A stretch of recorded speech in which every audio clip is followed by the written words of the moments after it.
boom, boom, boom, boom, boom, boom, boom, boom, boom, boom, boom, boom, boom, boom, boom.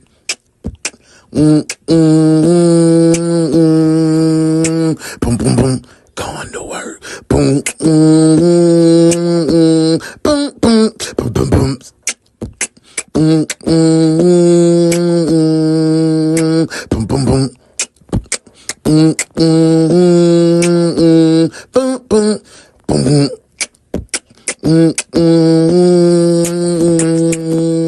Boom, boom, boom.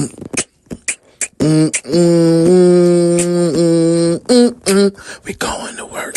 Boom, boom, boom. Boom, boom, boom.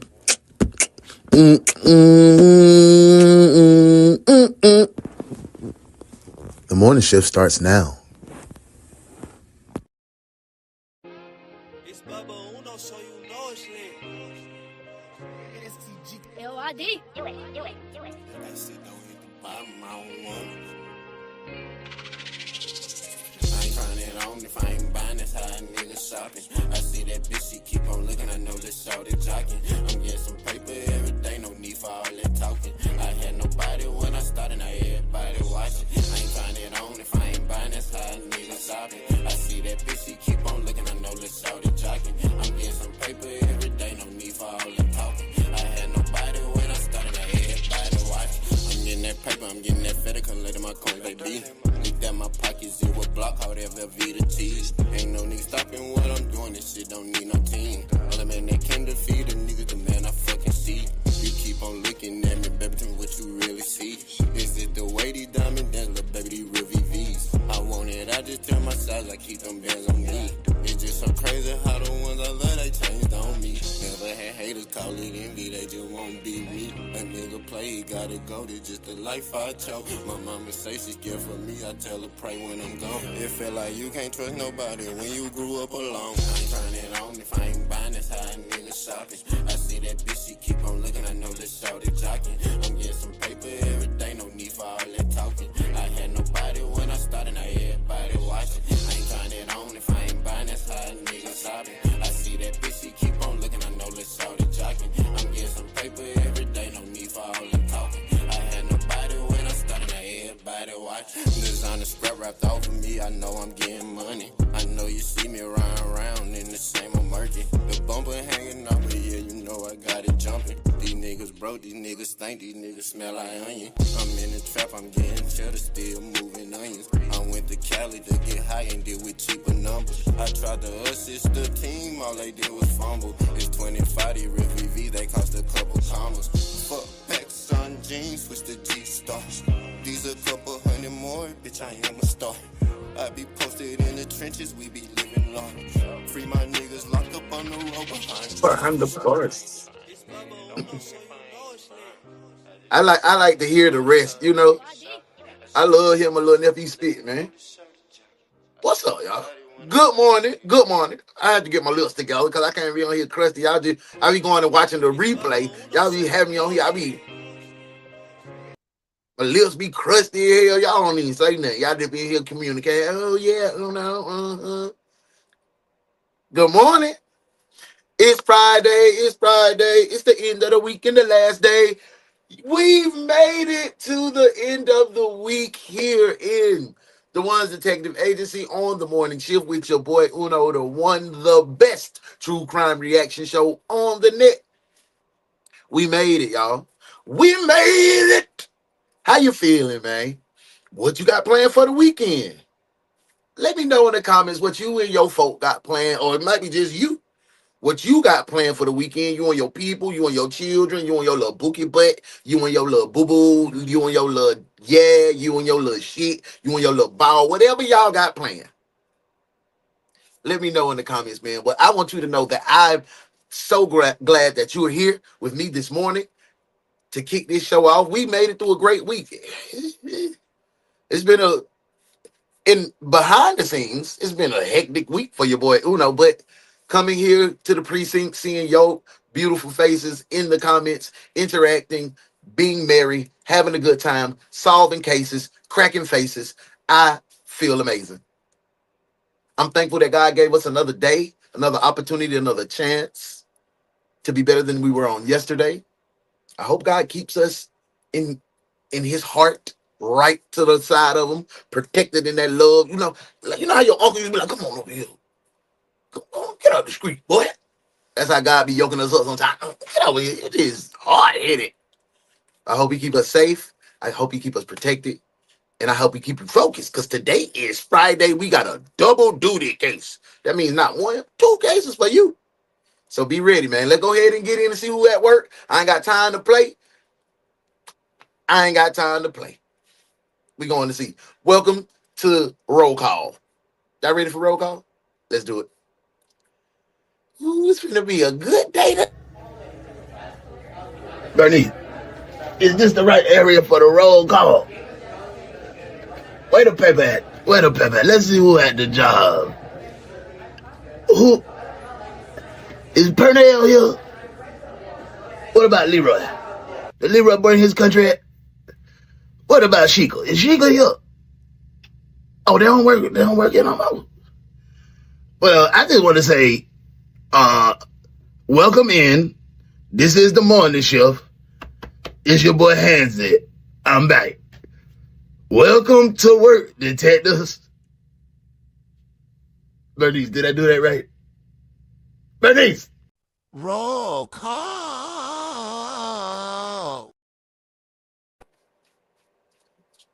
Hands hell. Handsy is hell. But we finna see who in the building. You see who the first detective in the door? It's my girl Shell. Shell said, hey man, you don't put me on desk duty too many times this week. But I'm the first one in the door. Hey, she was in the parking lot. I was like, who the hell is in the tent? They gonna start a fire in the parking lot. Shells talking about I ain't gonna be late. Welcome in, Bookie Butt. Thank you for being here. Hey, first male detective in the door. You know what it is. Hey man, I hope y'all got a chance to watch Brick Happens. Brick Happens was a powerful movement last night. And I put together Peter Griffin, Brian Griffin, the dog. I put him together last night. So check out the story. You can see the finished product. I put him into the collection. We working. Go check out Brick Happens. Just pull up Uno in real life and check it out if you didn't get a chance to. Hey man, what's up, bro? What's up, sis? Sis in the building. That's the CEO and co-CEO of MelanatedMushroom.com. Our folk. That's our family, man. Go tap in with my folks. Hey, Cheryl. VA drive you crazy this morning. He ain't drive you crazy. He probably did. He probably did. Don't let him get you. Don't let him get you. So, what? Bro, these folks just pull up introducing maps and custom. Bro, I didn't ask for none of that. Hey man, this is my girl Monica. Hey, what up, Dread? Hey, Dread. Shout got no dread. Shout you feel me? Modesty done got that new look. If you ain't seen, you better go check her out. You go to what's up, boo? I hope everything good your way. She up early this morning on live. She get out the phone, me talking about, I gotta do this in peace, but then come go on live. I should, colors. Hey man, say man, you know what it is. I'm in and out of traffic trying to find the precinct. You almost were late. You almost was late, shout. Hey, the best true crime reaction show on YouTube. Like, share, and subscribe. Tap in, tap in, tap in. That was me. I said good morning. Good morning, detectives. That was me. Hey, okay, here we go now. I'm in the correct office. Yeah, we lit now. We in the building. I want to make sure I touch on everybody. Hey, Miss T. Hey, boo. How you doing? I hope everything good your way. You in a good place and in a good space. It's always good to see your face in the place. Yeah, Miss T in here. Hello, fellow detectives. I hope everyone is well and enjoying this day thus far. I'm feeling amazing. Yeah, YouTube is tripping. It's tripping for sure. Oh shit, I was working out and just glanced in the beginning of your name. It looks like Miss T. Yeah, get that workout in. See? Yeah, I done been on my workout shit. But my hamstrings feel like dog. Boy, yeah, they toe up. Hey, well, I'm gonna play bingo with my senior citizens to deliver soup and socks. I love old people. I bet you do love old people. Hey, Miss T say, hey, it's love. Cheryl said, "That's so nice, Modesty. They're gonna love that."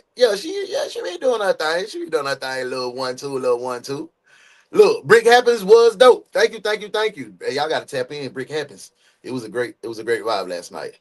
Oh, she did. Yeah, for sure. If you missed the live, there you go. You can check out the replay right there. Brick Happens. Subscribe. Catch the vibe. You can. Get in there. Hey, if you look up Miss T, you will see that I was speaking to you and you wasn't even here. She was doing magic. She was speaking you into existence. Hey, what up? Big dog, OG in the building. OG was at Brick Happens last night. It was a good vibe, man. We had a good time. We had a real good time. Hey, man, fresh off them goblet squats, man. I do 100 goblet squats a day. I do 100 swings a day. I'm on a 60-pound kettlebell. Bro, I'm telling you, boy, you get on them kettlebells, men. Y'all get on them kettlebells, but watch what you do to your gal when next time you get hold to her. I'm just talking what I know. I'm just talking what I know, bro. You feel me? Trust your boy. Trust your boy. Hey, man, but we staying focused. We gonna stay focused because we got a lot of work to do today at the best true crime reaction show in the world. We got double duty today, y'all. We got double duty. Cheryl said we will be finishing off facilitation of our curriculum for the rest of the year. Get it done. Get it done. Get it done. I know y'all gonna get it done, man. Yeah. Let's go. What's up, cousin? Cousin Miyoshi. Cousin Miyoshi and Cheryl. Y'all know y'all up there in Ohio doing that crazy stuff. Hey, man, guess what? I done talked to everybody in the building. We finna go ahead and get into this intro because we got a lot of work to do today. And I don't want to keep y'all too long on a fine Friday. I know y'all want to get out there and, oh, yeah, I was about to say frolic. It's a little too chilly to frolic. A little too chilly to frolic. I know y'all want to get outside though and get some of this sun and cold. So let me go ahead and get this done. Welcome to Work Detectives. We finna turn up. Here this morning, police are looking for a The suspect only detective agency capable of handling these grotesque and obscene cases. Look no further than the Ones Detective Agency, where evidence does not matter. We lock you up and figure it out later. Hey, what's up? The Ones Detective Agency, with your captain, UnoDaOne.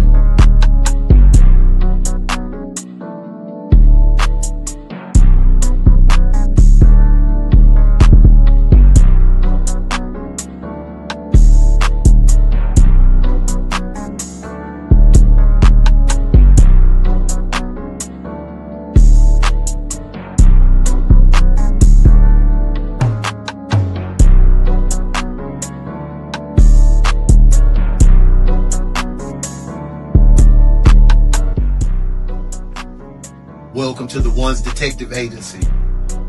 I'm UnoDaOne. Welcome to Work Detectives. Let's get to work.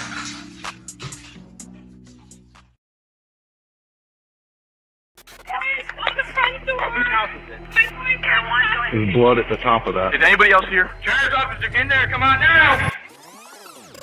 This is 29-year-old Jessica Devnani.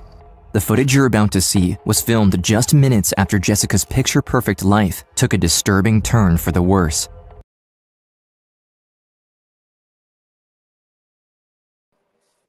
Uh-oh. This look like it's about to be a doozy. Y'all ready? Let me get in the comment. Hey, he ain't lying. Because last night I was in. Hey, bro, I'm going to tell you something. Every time you be on them goblets and on that kettlebell, bro, listen here, bro. Listen here, bro. You got to take shout it through the roof every single time, bro. Every single time. Keep working, V. Hey, and then that ashwagandha, too. Ooh. Don't be doing shit like that, boy. Chill out, bro. You gonna go to jail. You gonna go to prison doing people like that, doing people children like that, boy. You better stop. He did it. Lock him up. We want to lock him up. All right. I'm gonna lock him up. I'm trusting your judgment today because you quick on the draw. You're cuffed, detective. Cuff him. Cuff him now. We checking out a new true crime page. Unseen. Shout out to that girl Shell. She sent me something from them a while ago. And I got over there and I'm checking out. I'm like, okay, good vibes, good vibes. Y'all let me know if y'all vibing with them. Maybe we can put them on our reaction list. You know, we only get a certain few on our reaction list. You get on here with that bullshit, we get you right up out of here. They get back to the K, man. Yeah, I'm trusting y'all to let me know if y'all vibing with it. Let's go. On February 27th, 2018, Jessica's fiancé, Patrick De La Cerda, was expecting a delivery at his home in Deltona, Florida, a package which contained a custom-made engagement ring he had bought to surprise Jessica. Where the hell you mail a custom-made engagement ring? I know you. Come on, let's talk. Let's talk. What kind of man you know gonna run up here to K Jeweler, speak to Hernando in the back and say, nah, switch this out, put that there, put me some VVS's around the whole month. I want that 50 pointer on the top. You hear what I'm saying? Now, don't give me no lab. Don't give me no moissanite. Give me that real You feel me? Because it's for my girl. But mail it to me when it's done. Yeah. Just who does that? Man, come on, brother. Who you, bruh? Come on now. We smart over here. We ain't going for them lies, not early. Lying. Why you always lying? Oh my God. Stop. My girl Miss T said lock her up too. Hey, all right, we don't even know who dead, but You're cuffed, detective. Cuff him. Cuff him now. he lied about The that night ring. before, Patrick had left his fiancée this voicemail. I love you. Good night. Sweet dreams. In the morning, I'll call you. I'll send you a text when I wake up, alright? Patrick was never heard from. Hold up, Slime. Why is you texting her this? What, y'all ain't living together?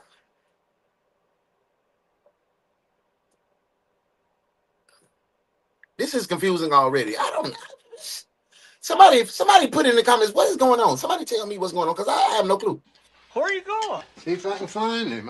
Well, aren't you going to eat first? I don't want any. You don't want any? I've been cooking all day. You can at least try a bite or two.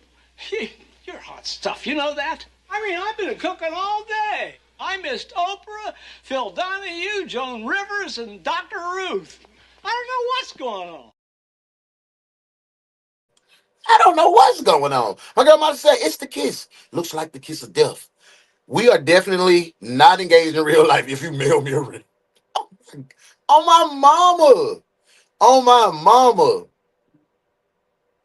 We don't even know who dead. That's what I'm saying. We don't know who dead yet. Oh my God, we 3 seconds in and we done locked up everybody. Ain't nobody free. Dead people locked up. We don't. Y'all on fire today. Y'all on fire today. Hey, I don't know what's going on. Me neither. Okay, she has a life insurance, another boyfriend, and now poor ring guy. Poor Mel through the ring guy is missing. Thank you. Because I was about to run it back, but you got me straight. That's so good work today, Miss T, already. Now that's what you call being trained properly. I like what you did there, detective. Good work.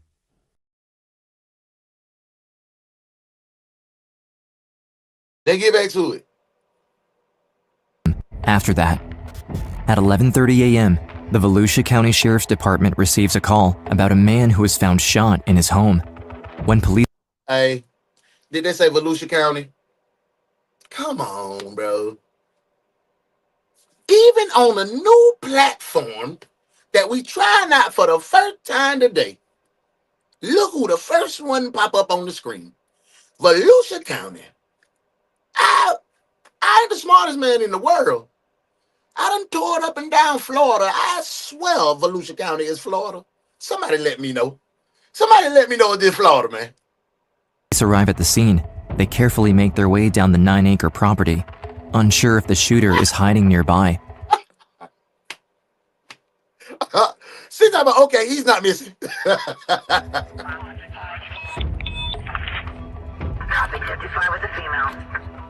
Yeah, that's Florida. They done put the boy in the trash. As they get closer to the guest house, officers are quickly approached by Jessica. Ah, hell nah. She done blam, blam, blam that man. Which one of my detectives said that it was the girl? One of y'all said, let me spin back. T. Now that's what you call being trained properly. I like what you did there, Detective. Good work. Oh, that's some good work right there, because you said, and then she talking about, the front door. We not, you get, lock her up. You're cuffed, detective. Cuff him. Cuff him now. Now we got the right person. Now we on track. Let's get back to the case.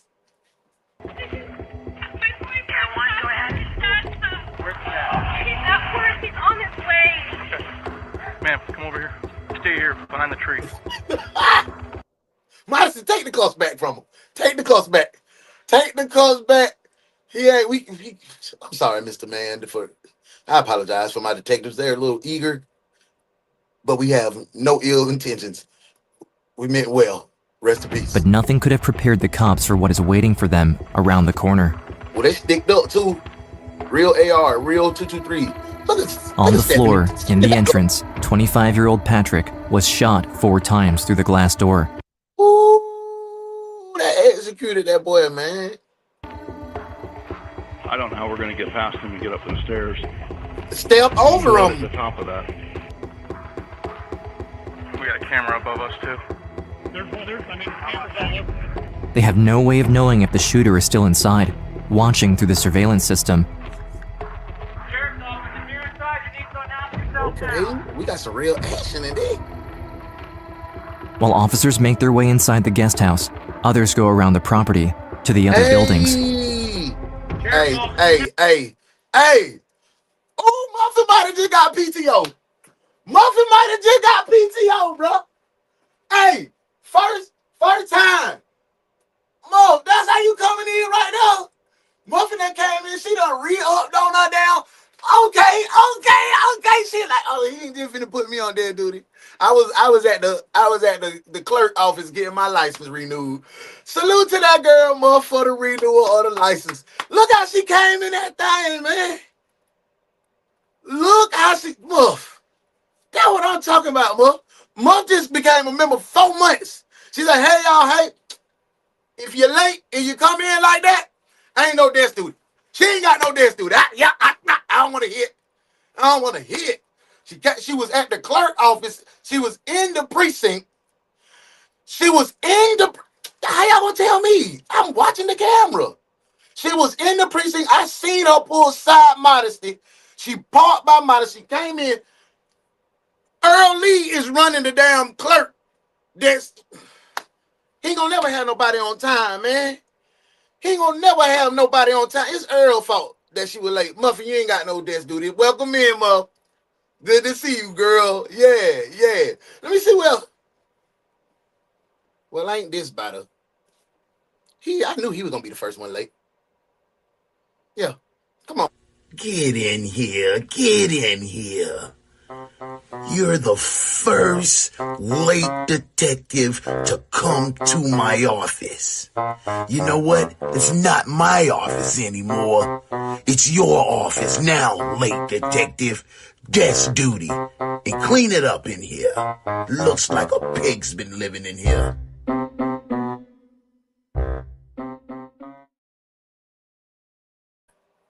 Help me, detectives. I need help. What can we can't be Sergeant Earl Lee no more. Somebody help me come up with a name for our forever late brethren, Darius 007 Willis. Hey, and if you ain't seen my boy in action, make sure y'all tap into Fox Bros right there on Uno in Real Life page. I'm talking about it's a place where vets come, we link up, we have good conversation. Tap it, check it out. We seriously lighthearted. But help me get his name. Let's get back to this case, man. Hold on, wait. Our agency say God sort them out. That ain't our job. That is not in our job description. We don't sort them out. We lock them up. You feel what I'm saying? You feel? So Early had done. He's still on desk duty. Put his ass still on desk duty. Hey, appreciate that, bro.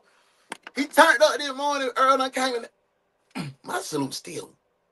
My shit still clean. Still clean, bro. It's still like that. Hey, man, big salute to my boy, D Will 007 early, but he gonna get a new name after this show for the big drop. Y'all run over there, man. Hit that like. Hey, thank you, Shells. We come. Hey, y'all turned up today, man. I'm turned up. Y'all turned up. We turned up. We turned up to the maximum today. Oh, Muff thinks she's slick. You see how she came in, though? That's how you get PTO. When you're late, you come in the door like that. You come in the door like that. T, you see how she did? Bro, I ain't on turn. I'm happy I'm alive, bro. I'm happy I'm alive, bro. I done had a rough week. I ain't even finna lie to you. I had a rough week. I had a great week, but it was rough emotionally and mentally. Yeah, it beat me up. But hey, that's what I'm here for. And I appreciate y'all making me feel a whole lot better. Hey, Mustang, she talking like Cardi. That's how you come in there. Hey, appreciate you, bro. Appreciate you, bro. But you still on desk duty. You are still. Not you trick my. No, that was for Earl. That was for Earl. That wasn't you for Muff. That was for Earl. Oh, Earl, you a judge. Howdy doody. Yes. Smoking, what's up? Smoking, I'm sorry, wife being a butthead today. Hey, at least she's yours, and y'all still, it's just the start of a morning. It's okay. It's all right. Smoking. It's all right. You can early D Will, he on desk duty too. So come on over there, desk duty. I know it's a tough morning. It's all right, bro. It's all right. Thank you for being here. Hey, look. I understand you had a bad morning. Things didn't go your way. And it's still not going to go your way. You know where you're going? Desk duty. That's where. No, we don't have any PTO available for you. Sit down and do some work finally. Now that you're here. Desk duty, detective.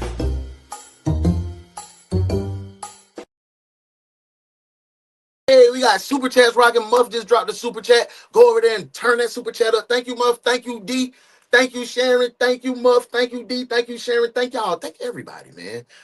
I appreciate y'all. But let's see what the hell going on with this case. We 2 minutes in, y'all. Let's have a group discussion. Let's have a group discussion, detectives. We 2 minutes in. But I feel like we need to run that bite to the top. Y'all let me know, man. I need five choices. I need five of my detectives to tell me, do we need to run it back to the top? Do we need to run it back? Let me know. Because a couple of detectives just swung in, you know what I'm saying? Let me know. I'm down. It's double duty Friday anyway, because you got 2 cases. So I'm letting you know. Bite. I'm 5. The first 5. Whoever get the most out of them 5. Okay. Shell. Bim. If I get one more bite, y'all know what's going on. Modesty done say about, hey, let's run this thing bite to the top so we can get a full grasp of what's going on. Like bite. All right, now Bite. say it how I said it. That bit really sound like, it really feel weird even me trying to prepare my mouth to do that. But like, I say bite, street, bite, pipe. Bite, pipe. That sounds crazy. All right, that is a country. All right, let me do it. I said, it ain't like hard and that's just back. That sounds weird. See, though. I felt like you was freestyle. Hey, before we run it back, hey, what's up, DB?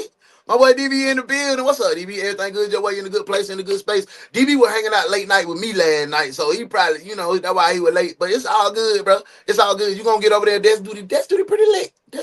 Hey, look. I understand you had a bad morning.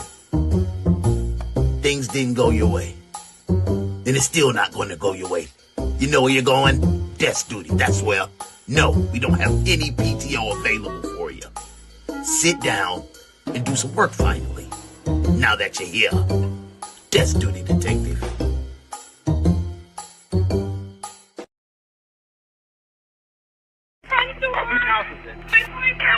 There's blood at the top of that. Is anybody else here? Sheriff's officer in there, come on now! This is 29-year-old Jessica Devnani. The footage you're about to see was filmed just minutes after Jessica's picture-perfect life took a disturbing turn for the worse. On February 27, 2018, Jessica's fiancé, Patrick De La Cerda, was expecting a delivery at his home in Deltona, Florida, a package which contained a custom-made engagement ring he had bought to surprise Jessica. See, that was clue 1. That shit wasn't right. This mail, he mailing in custom-made wedding, man, boy. What kind of What kind of rigmarole is that? Hey, babe, check your mail. Check the mail.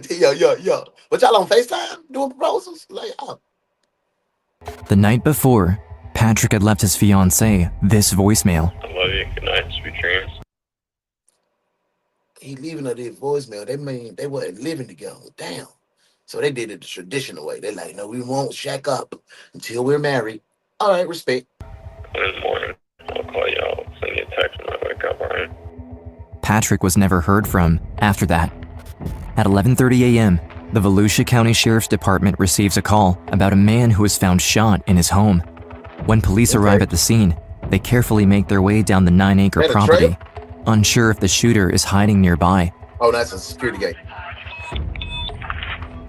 Copy 55 with the female. Attached to the barbed wire.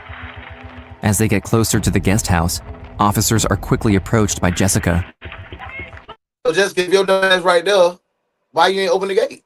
Why you ain't open the gate for the officers if you sitting right there looking at them? Strike one.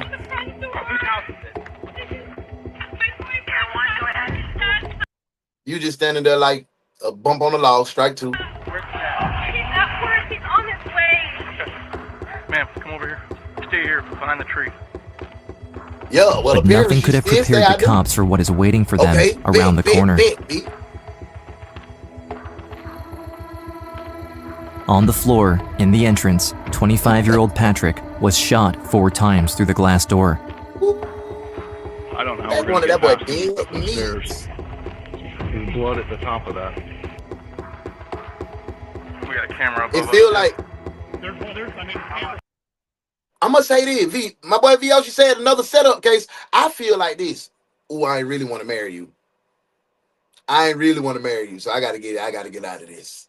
I gotta find a way to get out of this. I got a boyfriend. That he beating my back loose. He gonna come step on it. That's what I'm feeling. Side dude came and stepped on Slime because she ain't want to get married. Let me see. They have no way of knowing if the shooter is still inside, That's real. watching through the surveillance system. See? These ladies been savage. That's why. Boyfriend, I thought it was fiance. That's what I thought too. Man, someone had to know he lives there. She did, for sure. That was a secured, ducked off piece of property. Yeah, for sure. Off in Florida. While officers make their way inside the guest house, others go around the property to the other buildings. Sheriff's office, announce yourself. Sherwood County Sheriff's Office, if you're inside, announce yourself. Well, that boy got. All right. Okay. This is a little compound. Sheriff's officer, get in there. Come on now. As it becomes clear the killer has gotten away, police have no idea that Jessica is still in danger, and that the man she will later be seen with in this footage, a man Jessica seems to trust, who appears to be comforting her, has been planning the murder of her fiancé for months, and he will stop at nothing to get what he wants. Clear.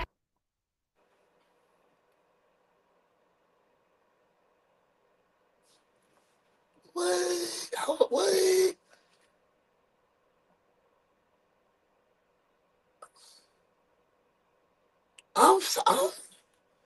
I'm confused, bro. So he been planning to murder old boy, but she didn't know him first? Or was he just infatuated with Shawty and wanted to off him and then kind of make his move on her like the superhero saving the damsel in distress when her man, like, what is it? Is this a former co-worker? Man, oh man, what is this? All good? This building is secure. Are there any others that we need to clear? While police finish securing the perimeter, Jessica is waiting in a patrol car. Before long, TV news She look like she in on it too, though. choppers start hovering above. A 25-year-old Volusia County. All right, before we even get further, do you feel like Jessica in on it? Yes or no, detectives? We 15 deep. Let me go. I ain't check on IG over here. What's up, Braille? I hope everything good your way. Happy belated birthday, mama. Hey, y'all think she had something to do with it? I need at least 5 detectives to let me know. Did Jessica have something to do with the murder of Man is her dead, boyfriend? and deputies say someone shot right through his front door. Not sure This is yet. not a random act of violence. After learning the news, Patrick's father, Max, who shares the 9-acre property with his son, arrives I knew home. that boy had. I knew they had that money on, boy. Hey, I don't know. I'm on the fence. Hey, my boy DB said, "Man, this is so hard. I'm not good at secrets."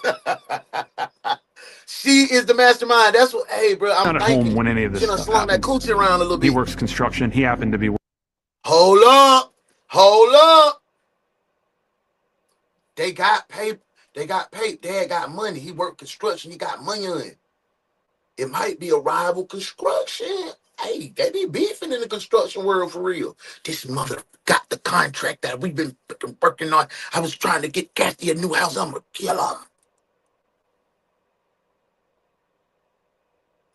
But it was okay, unseen. Working a job an hour and a half or so outside of. Detective Cherie. She done dropped that message. She said, "Hey, you ain't say my name. Don't try to put me on desk duty. I should have put her on desk duty." Patrick's father is completely distraught. I never got to say goodbye to my son. I never got to talk to him. Nothing. But when approached by an officer, he reveals a clue that could help the investigation. We learned that Patrick's father had received a phone call from someone posing to be a delivery driver. At the gate, there was a sign that said, for packages or delivery drivers, call the phone number, and it was Max's phone number. Max relays that information to Patrick. Hey, there's a package, there's a delivery at the gate for you. But he doesn't really get a response from Patrick. So now we start thinking, is that delivery driver possibly related to the murder? We make the decision that we're going to take Patrick's father and fiance to our district office in Deltona. Start getting statements from the 2 initial victims. I know you're going to be doing crime scene. While Patrick's body is transported to the medical examiner's office, Jessica and Max are brought in for further questioning. We're looking for any reason. See, I'm in here. I hate cases like this, bro. Because I be in here. I'm supposed to be entertaining y'all. I'm in here. I'm on that Gonda. I'm on that ashwagandha focus locked in. I got the eagle eyes. You know what I'm saying? I'm trying to figure out what the hell is going on. So it was a delivery driver, right? So this is what I get so far as a delivery driver, but they got a number posted. So he'd send a text message and he was like, call Jessica, because he didn't get the message, the answer that he needed back from Max. So whoever the old boy done posed that as a delivery driver, but Jessica gave him information on how to get there, man. She a part of that, bro. She a part of that. Why someone would want Patrick dead. The first person in the interrogation room is 29-year-old Jessica Devnani. Although she's terribly upset by the death of her fiancé, Jessica wants to help in any way she can. He delivered bullets, not, boy, I'm talking about straight death. The dad and the fiance messing up. Ooh, that'll be dirty. Cherie said, hell no, I've been here. You read my messages late. Ain't no damn desk. I should put on desk duty just because. You know how you get them employees that just be bucking the SOP? You gotta just, Lord, I'm on that ashwagandha. I told the law enforcement everything about my relationship with Patrick. It's June 2017. 8 months before the death of her fiancé. Okay. Jessica works as a bank teller in Orlando, Florida. She just recently ended a tumultuous relationship and is finally ready to move on. So she decides to join a dating app. I didn't have any hope that I was going to meet anyone, but just after a few days, Patrick sent me a message. I could tell that Patrick he didn't was look Spanish very at all. smart and that he was very charismatic. As soon as we met, I knew he was the one. Thought he was a white guy. It was kind of like love at first Daddy sight. was Spanish. Our relationship just took off. Cherie said Jessica looked creepy, It's too as much if dark we're makeup waiting around her to meet eyes. each I don't other. trust her. Patrick was the life of the party. Any room you would go to, he would light it up. His Her personality ex. was just full of life, and he was always making me laugh. I loved everything about him. There was not a mean bone in his body. He treated me like a queen. Jessica, look this way. 8 months in your fast ass ready to move on. Man, lock her up. Patrick and I, we had our whole future planned out. He wanted kids. He wanted. Y'all in here looking at the screen so hard right now. Y'all into it too. Y'all into it. That's why y'all need to stop and drop and give me 50. Now, y'all all intense. I know this bitch. That's what y'all doing right now. But right now, I need y'all to drop and give me 50. And when you finish your 50, I need to see 50 in the comments. Don't miss my 50 in the comments because y'all been lacking. Y'all been lacking. Now, Friday. Be sharp. A relationship with his mother. Patrick was a wonderful son, and he loved kids, he loved babies. He looked like and I really was looking forward to have grandchildren from him. We're gonna have like a fairy tale life.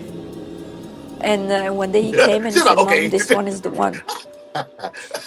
This one is the one. December 2017. Jessica's life is about to change, as Patrick has a surprise in store for her. We were just like, laying in bed and he just popped the question to me.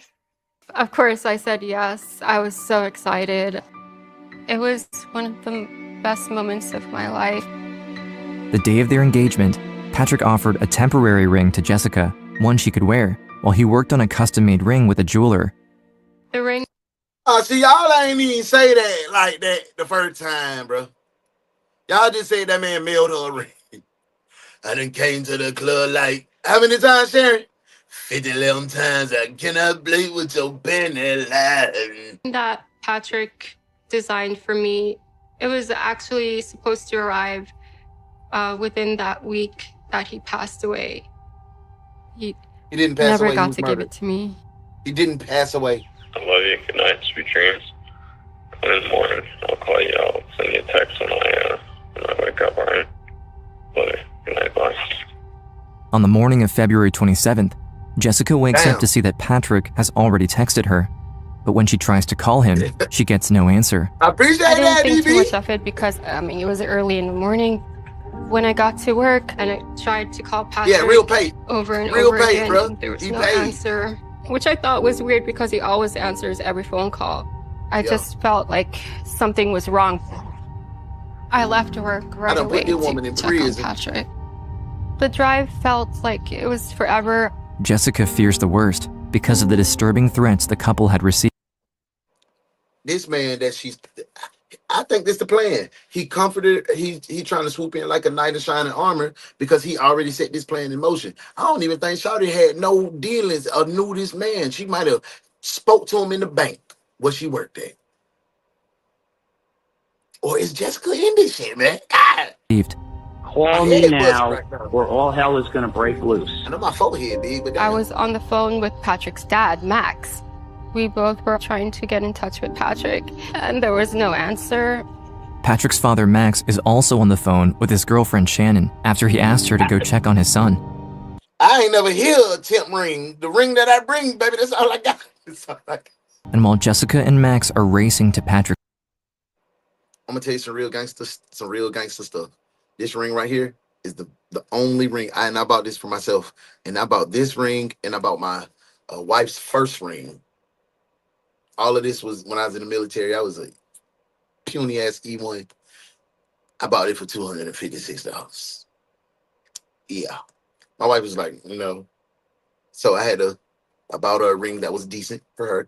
I can't even tell you. I spent $5,000, maybe $1,500.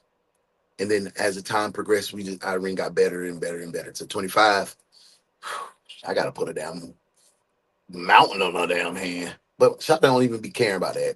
She don't even care about Max' that. house, Max can hear Shannon arriving at the scene. His tone all of a sudden changed. I said, "What's wrong? Is Patrick okay?" He was silent. He didn't say anything. And as soon as I got there, I ran up to the door and I just found Patrick. So you knew Patrick was dead already? I gotta hold up. I gotta run this back. Just a little bike. I ain't even gonna hit the bike. I just want to go back a little bit because she skipped something. Asked her to go check. Because we remember she came and she was like, "Oh, my boyfriend's at the door," right? My boyfriend's at the door, but she just said,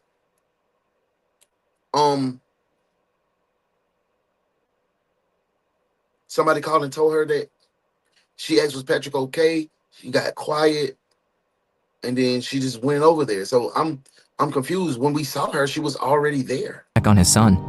And while Jessica and Max are racing to Patrick's house, Max can hear Shannon arriving at the scene. His tone all of a sudden changed. I said, what's wrong? Is Patrick okay? He was silent. He didn't say anything. And as soon as I got there, I ran up to the door and I just found Patrick was on the floor with a big pool of blood next to his head. It was just the worst thing you could ever see in your entire life. My whole world was taken away. Man, that's sad, baby girl. But your story didn't match up. With the gunman still at large, Detective Weaver and his team begin combing through the crime scene, searching for any clues that could help them understand the circumstances of Patrick's murder. So we really don't even have a clue. The first thing they notice inside the house, going on yet. nothing is missing. All the valuables are still there, which quickly rules out the possibility of a robbery. Don't walk that way, Sam. There's 2 shell casings on the ground. Oh yeah, they got paid. They had Mac. They got Max. They got Buku motorcycles. They got they had paid. There had been a total of 6 rounds fired, 4 of which struck Patrick. Crime scene unit was only able to find 2 spent shell casings. Oh, them was rifles. So we knew we had somebody who was smart enough to pick up shell casings at the crime scene. With how close they were to the body, immediately realized that this was a calculated murder. Patrick was coming to the door when he was shot.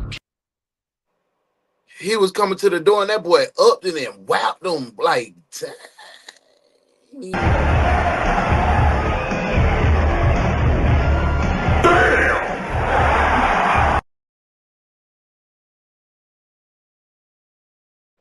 Killed, and he never got outside the door to answer. These shell casings were unique. 300 blackout. It's not That's something my that gun. we commonly see. That's what I was like, ugh. But I got the subsonic rounds on my 300 blackout. That ain't no weapon you just find just everybody with. On these types of cases. It is a high caliber, high level impact. It's ammunition that goes in an AR style weapon. I mean, that's extremely violent. It reflects the degree of intense rage that was present. During our initial walkthrough, we discovered that there were video cameras. We got a camera above us, too. There's cameras all over. Get your ass out. First thing that they're thinking is fantastic. Even if the video doesn't capture the homicide itself, maybe it captures the person involved, maybe it captures a vehicle. We went upstairs in Patrick's room where the DVR recording system should have been. It had been ripped out of the wall and taken. Damn. He knew. Clearly this wasn't a random killing. Someone had a vendetta against Patrick. It was personal, and it was planned. It was an assassination. Back at the station, Detective Weaver tries to find out who would want to murder Patrick. That's when Jessica tells him about a bizarre incident that happened the month before. In a strange twist, News 6 discovered the young man has been shot at before. January 24th of 2018, about a month prior, the neighbor claimed that Patrick was trespassing on his property. Ahoy! Ahoy, neighbor! He had fired 6 or 7 rounds to scare off Patrick. Patrick wasn't harmed, but he did call the police. What? Y'all remember the story when I told you when my neighbor, my house is on an acre. This is a little plot. I don't have 9 acres like these guys. No, neither do I have 400 acres like my son. I got 1.5. Okay, 1.5. My house sits on 1.5. And so we jumped. Bo, when he first got here, he was a deer lover. So the deer came by. He thought he was a damn deer, and he took his country ass in the woods. Me, I gotta go get my son, dog. God almighty. I'm in the woods. I'm running. I said, damn, I didn't even know there was a big creek in the lake back here. Big lake, Bo ass back here thinking he a damn, I don't know, a water dog. So he done went down there in the red clay. He got red clay all over his white coat. I done snatched him up. I'm pissed off.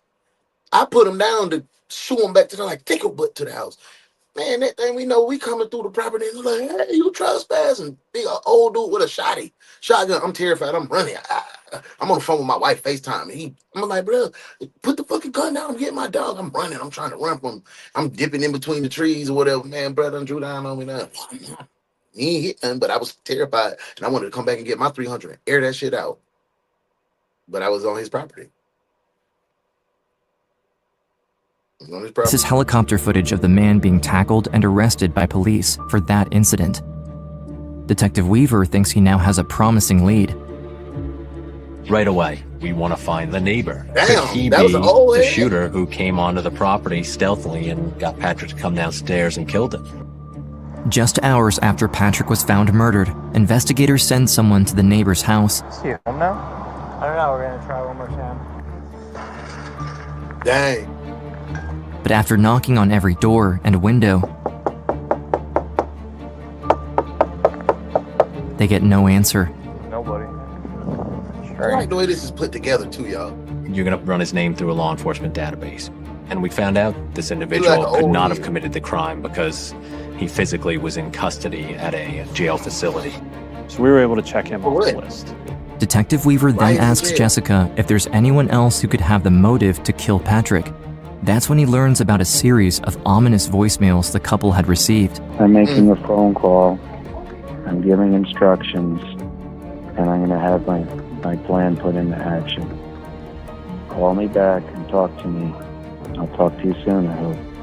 I was really scared because, like, he was always shadowing my life. It appears there was one person who wasn't happy with Jessica's newfound love, her ex-boyfriend, Gregory Bender. Jessica informed law enforcement that she had had a prior relationship. Oh, didn't Miss T say X? Miss T and Modesty said X up here, I think. No, Vyoshi. My fault, big dog. Vyoshi. Now that's what you call being trained properly. I like what you did there, Detective. Good work.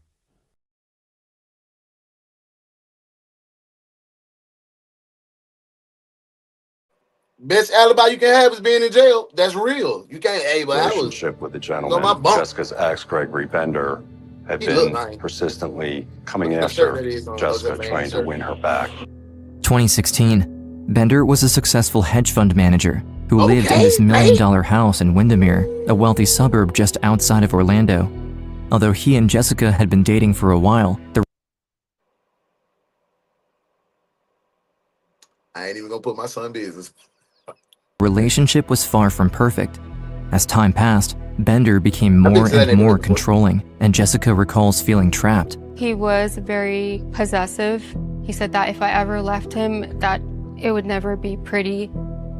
But the relationship came to a head in early 2016 when Gregory Bender was admitted to the local hospital for a medical procedure. Jessica decided to drop by for a surprise visit. But when she got to his room, there was another woman at his bedside. She's like, "What are you doing here?" I was like, "What are you doing here?" And then she showed me her ring. She's like, "I'm his wife." She was this woman, Demira Sanchez. Confused and angry,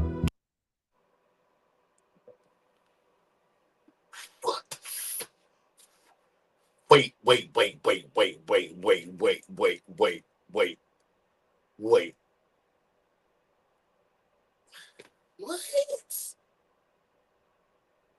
Hold up. What is going on? Like bite. All right, now Bite. say it how I said it. That be really sound like it really feel weird even me trying to prepare my mouth to do that. But like I say bite, screet, bite, pipe. Bike, pipe. That sounds crazy. All right, that is a country. All right, let me do it. I said it ain't like hard and just back. That sounds Now weird. see, I felt like you was a wealthy suburb just outside of Orlando. Although he and Jessica had been dating for a while, the relationship was far from perfect.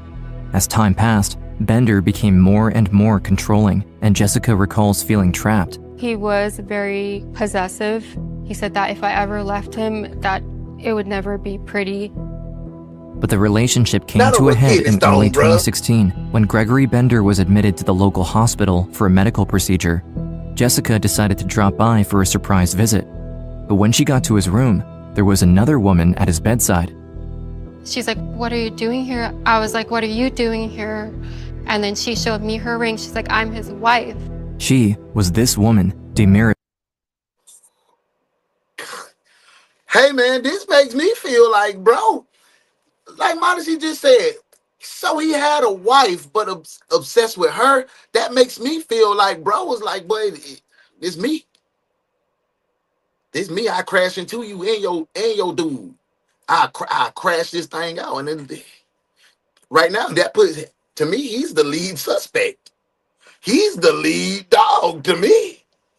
Oh, he's loaded if that clears things up. Yeah, he's a hedge fund manager. That boy paped up. He paped up. He is the killer. He looks like the type that have high-end weapons, high-end rounds, high-end women, high-end. He's a high-ender. He's an overachiever. So everything he wants, he gotta get it. And if he don't get it, if you walk away from him, he considers it fail. What? I bet he played unconscious.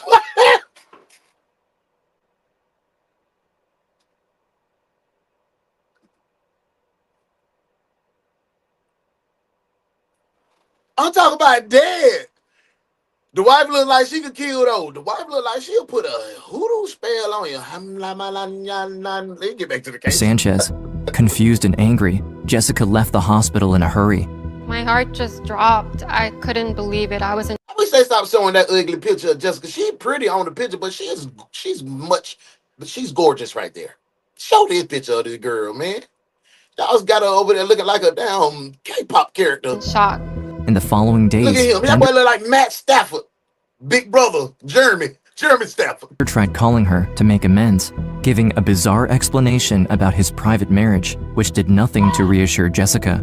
He said, "I'm so sorry." And he told me that he had only married her as like a business marriage. He was just trying to help her out, and they had an arrangement together. A green card win. In any way with Damara that was in a intimate way at all. It was just a roommate type of thing. And I needed my wife's income, and she agreed to do that in order to get her kid to go to school over here instead of in Claremont. So it was a business relationship. And Jessica essentially said, well, break it off with her and get a divorce or you and I are finished. And he's like, "No, just give me a little bit more time. Just give me a little bit more time. I'm going to make it happen."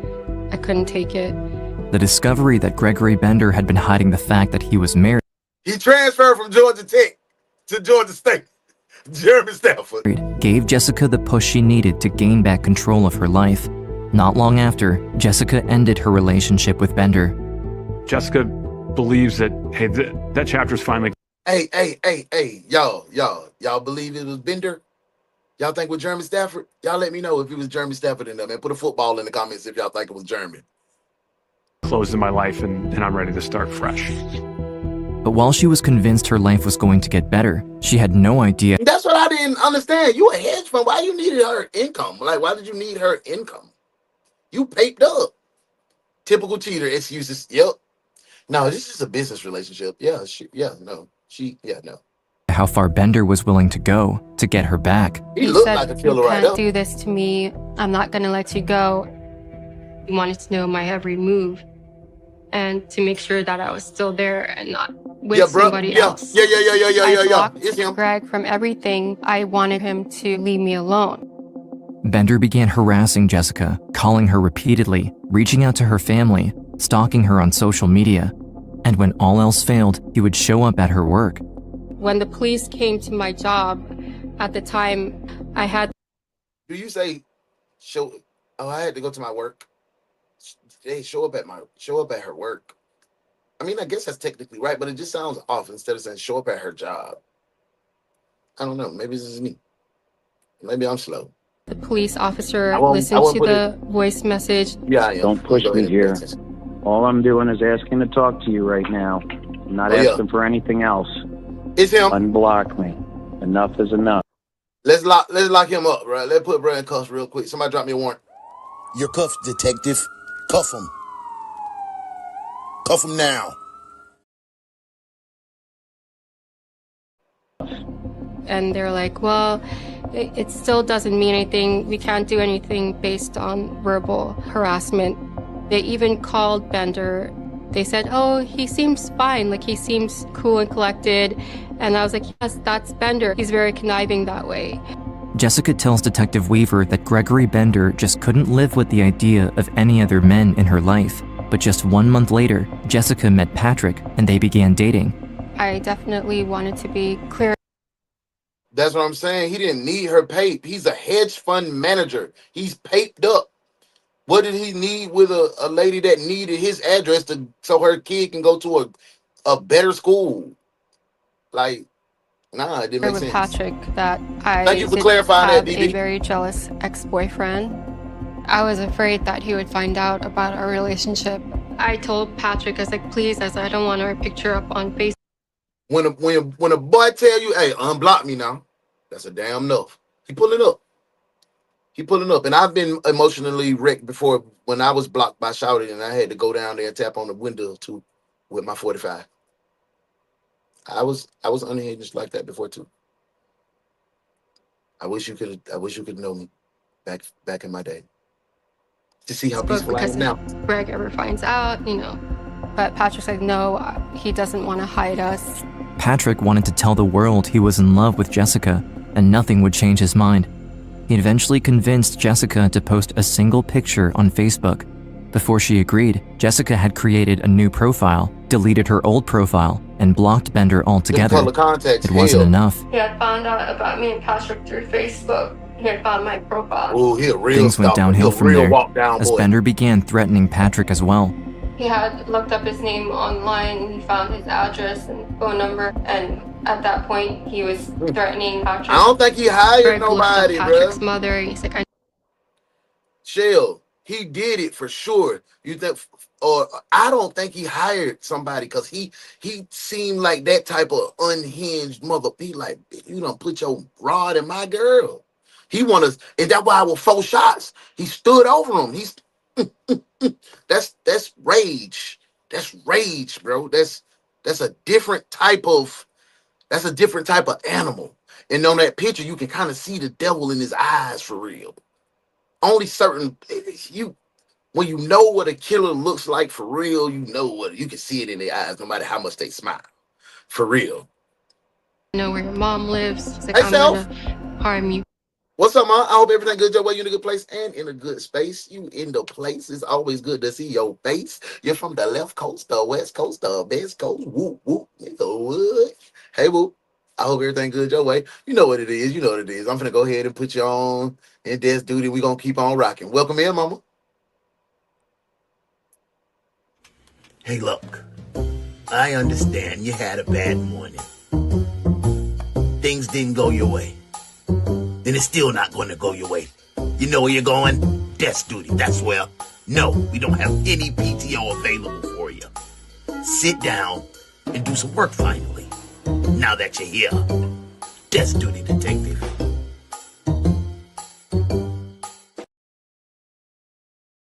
Let's get back to it. Hey, my boy DB said definitely unhinged. Hey, I got you a seat right here, Self. Yeah, my boy DB in there. But see, DB on a special assignment today. He was the lead detective on this case. Away. I can't believe you did this to me. He know what he know the ending. This is going to end. He is going to end. I can't believe you did this. Call me. Hey, let's go ahead and lock bro up. Let's book bro up real quick. Let's book bro. Book him. Wait a minute. You can't do that. Book him.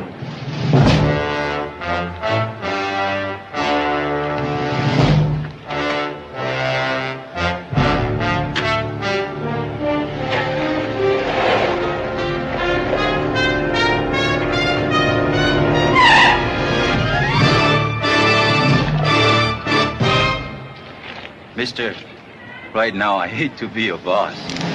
You can't go in there. Don't you ever put a tail on me again. What are you talking about? Look, Brent, get this and get it straight. No, Don't just you a minute. ever put a tail on me again. Yeah? Don't you ever do that again.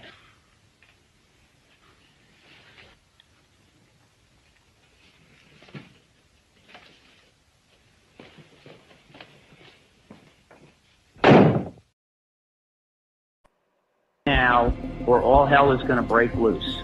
Patrick took it very seriously. He did get a security system installed at his residence as well. He also installed a fence at the entrance of the property. But Gregory Bender could not be deterred. As the months passed, things only got worse. I'm making a phone call. I'm giving instructions. And I'm going to have my plan put into action. Call me back and talk to me. Or else I'm going to just let it happen. In November 2017, Jessica and Patrick had had enough. They presented the tapes and text messages to a judge, who then granted them a restraining order against Bender. Bender was ordered to stay away from Jessica. Let's talk.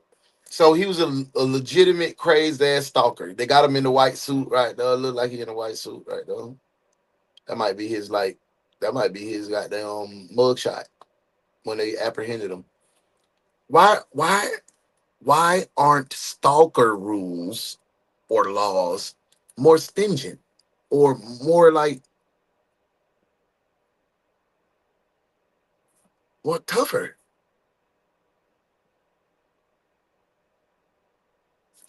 If they had, okay, restraining order or shit, you found guilty of stalking, fucking restraining order, that's a year in jail.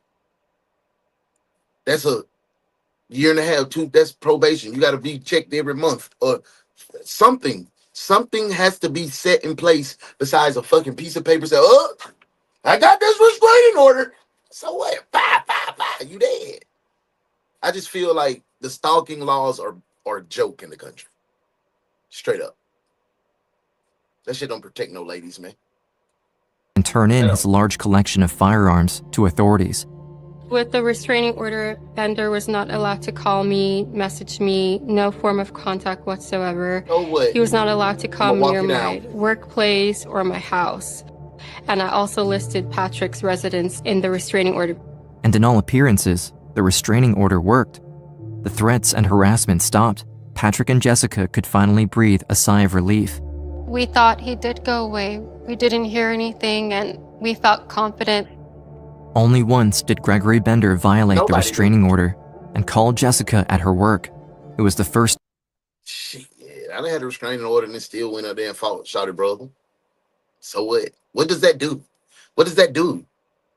Because if I'm already hell bent on getting inflicting pain on you, no paper gonna stop me. You better have a pistol. You better have a pistol. But guess what? If the stalking laws were taken a little serious, you put me on probation, I gotta surrender my weapons. We gotta tighten up. Time in 2 months, and it was on the morning of Patrick's murder. Gregory had called Jessica at least twice on the morning of the 28th. He called you this morning? Yeah, on my work phone because he's not allowed to call me, so I got scared. That's when I texted Patrick. So when she got the phone call and saw on the caller ID that it was Gregory Bender, flags started going up, and that's what made her so worried. Okay, I can go with the paper trail way. But shit, if you already reported in, man, that he's been stalking you and harassing you, he stepped on your property. A police officer told me when the dudes were shooting in my yard and I got that charge and I beat him up or whatever. He said, put no trespassing on your property. You come over there, you got a right to defend your property. Police tell me that. Yep. In that time, it was very clear that he was the most promising lead. Detective Weaver finally has a prime suspect in Patrick's murder, and he also has an idea. Now is the time for Jessica to return Gregory Bender's calls. But this time, police will be recording everything. Best case scenario would be he would admit Patrick's murder to her. But what we're doing is we're trying to collect as much information as we can. Investigators are hopeful Bender might say. So she went on a date with this fool on the FBI. What the FBI was trailing them and tailing them. So, bruh, man, what? Something incriminating. But everything depends on Jessica. He was supposed Just to turn in all the hours after she firearms to found her get fiance's body shot down, she is asked by police to call the man they think killed him. That very night, they said call him and try to get a confession from him. I was very scared just to talk to him. Jessica has spent the last few months doing everything she can to avoid contact with that man, and now she's going to have to confront him. Jessica is terrified, but she doesn't think twice. I just wanted to try to do everything I could to help the investigation. She really... Ladies, y'all scaring me, bruh. Like, damn, that's wild. Dudes don't handle rejection well. That's why I be trying to teach my boys that, and that's why I be trying to come up with plays and ways to keep my daughter safe and creative. Like, my daughter get approached by grown-ass men. She 18, bruh, slide. But she can't tell them no, you know what I'm saying? Because me, like, she down there in BR, her daddy ain't go, so I got to, hey, man, say, man, these stranger number, block that shit. Block that shit for sure. Don't let no man touch your phone. You put the number in yourself. You know what I'm saying? I be trying to keep on game, but that junk is scary. Y'all making it scarier for me. Wanted to solve Patrick's murder. So she did that without hesitation. Okay. Call him and put him on speaker. Hello? Hello? Hi. Hey. Jessica is nervous. She doesn't know how Gregory Bender is going to react. But before she can say anything, Bender speaks up. I saw what happened on the news. I want to tell you I feel sorry for you. But Jessica has too much anger, and she doesn't hold back. You ruined my life. You got your revenge, and you ruined my life. What are you talking about? And we said, enough is enough. I can't do this. I'm going to hire a hitman. I'm going to kill him. No, that's not, no. I didn't say that. There's no panic in his voice.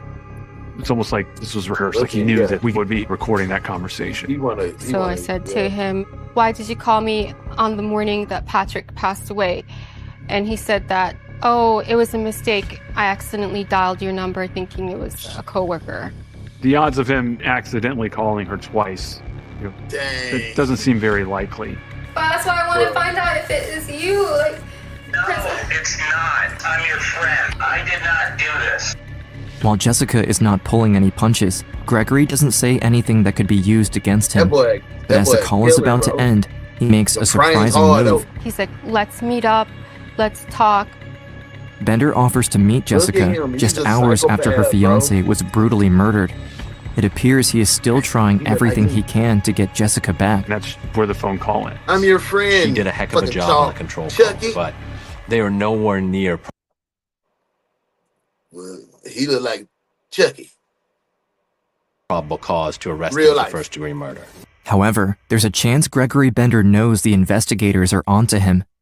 They need to act fast before he destroys any valuable evidence they may not know about.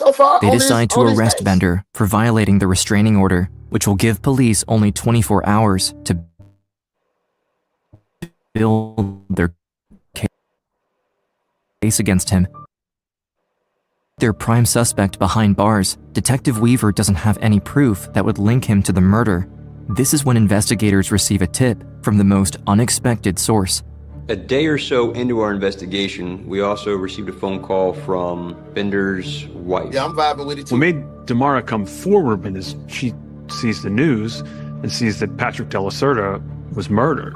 Damara tells me that she has information that she believes can help our investigation. She's very, very nervous. She didn't want us coming to her house.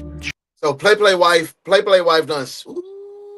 She doesn't want to meet at a police station or at a sheriff's office. Damara asks to meet Hey, I've been meaning to do this.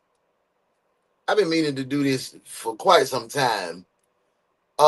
Jeremy Stafford, he a big dog.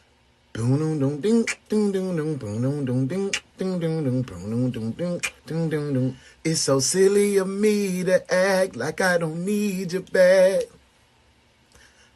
When all I can think about is us since I seen you last. I know I didn't have to walk away, but you couldn't tolerate my face. You telling me to be on my way when I told you to fall back. So can you please pick up your clothes? I have them folded. If you see me at the door, keep your eyes closed, babe, because I'm so damn ugly. Please don't judge me. So please be. Investigators in a parking lot a few miles outside. I like the flow of the video, right? But it's hard for me to, goddamn. Because I'm watching. Now I'm a Of fan. town. When they arrive, the frightened woman quickly gets into the police car. She's kind of having a hard time really, articulating what she has. And she was in shock and she was terrified of Gregory. Months prior to this murder, she had discovered a notebook that belonged to Greg. Didn't really know what it was, thought it was some sort of journal. One day when he wasn't home, she went through the notebook and she had discovered a murder plan. What did it say? Something about go there, I need to remember the clothes, see how many cars are there, take the cell phone and stuff like that. It was like a plan. What kind of plan? Like a plan to do what? I guess to kill. To kill who? Patrick. She had seen what appeared to be directions on how to get to Patrick's house. Schematics, a playbook that Bender wrote of how he would do the crime, how he would get in, how he would get out, how he would cover his tracks by throwing away evidence. I confronted him and I asked him, and he said it was a fantasy. He told her that, hey, this is just fantasy. I would never do anything like this. And she kind of dropped it. Now here we are 2 months later and Patrick's dead. This crucial information provided by Gregory Bender's wife allows authorities to finally get a search warrant for his house in Windermere. The idea that Bender wrote everything down in a notebook could be invaluable for the investigation, but Detective Weaver doubts they will be able to find it. After all, the man who shot and killed Patrick went through extraordinary lengths to conceal his identity. The main thing we were looking to find was ammunition that matched that .300 blackout caliber ammunition found at the scene, the murder weapon, and this notebook with the murder plan. When we don't find these things that we're looking for, we're back at square one. We can't prove that Gregory Bender killed Patrick De La Cerda. But almost as soon as he arrives at Bender's home, Detective Weaver makes the most shocking discovery of his entire career. In the office, inside a recycling bin, he finds several crumpled up handwritten pages. I look down, and in the trash can, right on top, I see a map, a hand-drawn map on some torn out pages from a spiral notebook.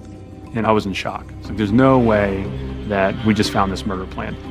It's almost unbelievable and just shocking that he would forget something so simple as tossing the murder plan in a trash can and not throwing it away. Some of the first things in it were directions, and it actually had Patrick De La Cerda's address, Allen Boulevard. The sketch of the property was spot on. The bullet points written on the murder plan give precise directives that would explain how Bender was able to get away unnoticed. Put duct tape on a second pair of shoes so no tread prints. Wait for confirmation that he is alone. Then turn off cell phones. Dispose of clothes, plate, tracker, gloves. That gave us premeditation to show to a jury. But we needed a way to physically tie him to the crime scene. DB! Inside the house, police also find an arsenal of ammunition, multiple firearms, and body armor. The discovery of the weaponry is another violation of the restraining order against Bender, who is ordered to hand over everything to the authorities. Investigators also uncover a large amount of .300 blackout bullets, the same bullets used to kill Patrick De La Cerda. But one thing they don't find in Bender's collection is an AR-15, the weapon that uses those bullets. It appears Bender disposed of it after the murder. Unfortunately, even if it's obvious to them that Gregory Bender killed Patrick, police have no murder weapon and nothing that can prove Bender was physically at the crime scene. As the search of the house nears its end, Weaver takes one last look inside a junk drawer from the kitchen and finds the most damning piece of evidence yet. A spent .300 blackout shell casing.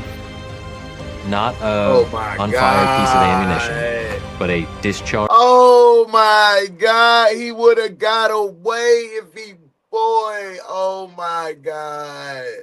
He But he blew it. I'm not cheering for the villain, but he blew it. You go through those painstaking measures and blow it like that? Of 300 blackout ammunition. This is huge. This is a potential piece of physical evidence that could directly tie Gregory Bender to the crime scene. The shell casing is sent to the lab for analysis, and police now have probable cause. On March 1st, 2018, less than 48 hours after Patrick De La Cerda was shot and killed, Gregory Bender is charged with first-degree murder. But investigators have not yet seen the footage that will turn Jessica Divnani's life upside down, and Bender's defense attorneys are planning to use it against her in court. They informed me the next morning that Greg was arrested. I just felt relieved, and I was just eager to go to trial. It was a long road, 2 years after the murder, that we finally got to see trial. And it was the worst years of my life. Everything was a blur. Every night was a nightmare. Jessica and I, we felt victimized every single day for 3 years and a half because we have no voice, absolutely no voice. I was getting through this difficult time with the support of Patrick's family, his mother very specifically, and she's been very loving towards me. To be at the trial was very hard, but we would face it together. It's May 25th, 2021. 3 years after the murder of Patrick De La Cerda, the trial begins. When Gregory Bender walks into the courtroom, he looks confident and relaxed, almost like he's sure he's going to win his case. His confidence was very surprising considering the evidence we had against him. But with no murder weapon, no eyewitnesses, and no DNA at the crime scene. Ultimately, this case is a circumstantial case. Patrick De La Cerda was the victim of a murder, a detailed and meticulously thought out murder plan, and a tragic ending in which he was shot 4 times in the head, face, chest, and hip. And we'll show that there's more than just 1 or 2 people that have motive and opportunity in this case. Gregory Bender had money, and he bought some good defense attorneys. We knew we had a good case, but we knew it had to get stronger, or we could lose the case. The courtroom is quiet. While everyone is paying attention to the opening statements, Gregory Bender has his eyes fixed on Jessica.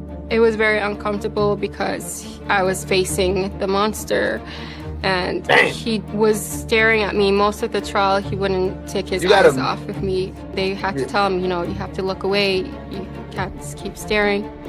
After one of the instances, he wanted to know who I was with when I attended one of the court dates. While Jessica sits in the audience, surrounded by Patrick's family, Gregory Bender gets instantly jealous, thinking that Patrick's brother might be Jessica's new boyfriend. He was still, even then, jealous of who I was with. As the prosecutors call their first witness to the stand, it's Jessica Divnani who walks up to give her testimony. And that is just shit. Tacky, that. You had her, Slime. You had her. And if you was P, you should have told her, hey, I got this little workaround that I'm trying to do with y'all. You ain't got to worry about that. She gave you the opportunity to hey, man, you got to stop this. And then we can keep doing what we doing. You ain't stopped that. You blew it. And now you want to get back, bro. Shit, that little coochie got some power. She's about to face the man who killed her beloved fiancé, ready to tell the truth about the months leading up to the murder. We knew going into it we were going to present Jessica. I just wanted to do the best I could to bring the truth out. I don't care about the police. To see that Patrick's killer is put away for life. It was really hard. I was really nervous. Yeah, she put that But Jessica is about to discover what the defense attorneys have in store for her. Right away, they attack her credibility by showing a series of secretly recorded videos. In the footage, she's seen having lunch with Bender on November 7th, 2017, in the early months of her relationship with Patrick. A week later, another video shows Jessica and Bender meeting for dinner. There's a scene of the two of them entering and leaving Bender's home. He's seen touching Jessica's leg for the camera or leaning in for a kiss. The videos are meant to convince the jury that He set this up. So randomly, they just got cameras like this. He set this up, bro. Jessica and Bender were still a couple. You started dating Patrick in June. Why are you dining with Greg and going to Greg's house in November of 2017 if you're happily moving on with Patrick? But Jessica is ready. She fights back with a statement that shocks the courtroom, and the defense's strategy blows up in their face.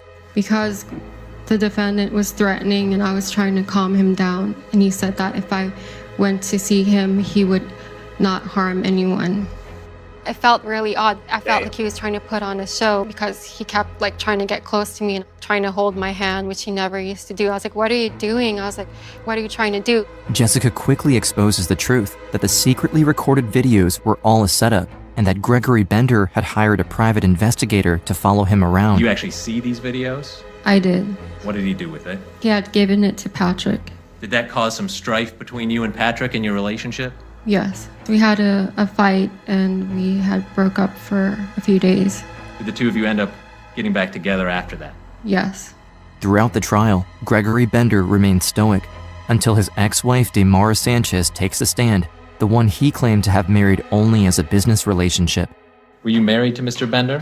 ¿Usted estaba casada con el señor Bender? Sí. Yes. As she begins her testimony, Bender breaks down, showing emotion for the first time in the trial. It was a plan to kill the guy against. The guy is Patrick. Yeah.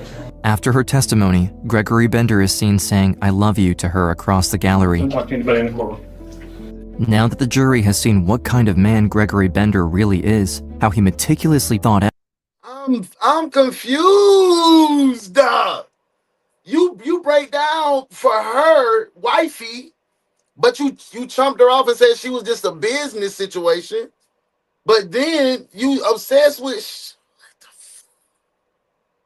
bro, crazy. He loony for real. Jotted down and put into action his murder plan. It's time for the court to hear exactly what happened on the morning of Patrick's murder, because there's one piece of evidence that has yet to be revealed, and it will define the fate of Gregory Bender. For sure. The man who was convinced he was going to outsmart the cops with his perfect plan made the most ridiculous mistake.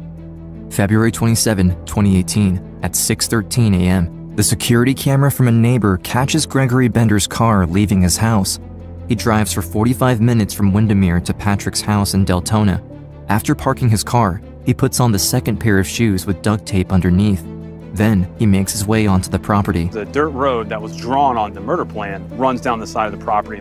It's pretty heavily wooded down this way, so I think he walked on foot until he got to this opening. At 7:15 a.m., Bender is lying in wait, just out of view, while he makes the phone call to Max, posing as a delivery driver. While Max is relaying the information to Patrick via text message, Bender waits, his rifle aimed at the front door. He can see through the glass. Positioned just a few feet away. He doesn't want to miss his mark. When Patrick makes his way down the stairs, he opens fire, shooting 6 times through the front door and killing Patrick De La Cerda. Gregory took out all his rage, all his jealousy in those shots and accomplished what his one goal in life was at that point in time. Damn, to kill bro. Patrick. I'm sure there was some level of satisfaction that he had done it. He had pulled off in his mind real, what the perfect murder was, and did that he was going to get away with it. Bender hurries inside, rips the DVR from the security cameras out of the wall. As he makes his way back out of the house, he remembers to collect the shell casings. He leaves 2 there. He gets rid of the rest of them, but he keeps 1 that really ties Gregory Bender to the crime scene. After disposing of the evidence and the murder weapon, Bender keeps the shell casing as a memento, a trophy to remind himself what he accomplished. That was a mistake. Florida Department of Law Enforcement was able to tell us that the 2 casings recovered at the crime scene were shot from the same exact weapon as the weapon that shot the single shell casing recovered from Gregory Bender's junk drawer. He couldn't take the Jessica, left him, and wouldn't come back. Yeah, he didn't know. He was just out there at the because door. of Patrick De La Cerda. This case is about the difference between a fantasy and reality. People should not be judged on their worst thoughts just because they put them to paper. But that's what they're doing. Damn, boy. This case. Man, On May not the internet 28th, tripping.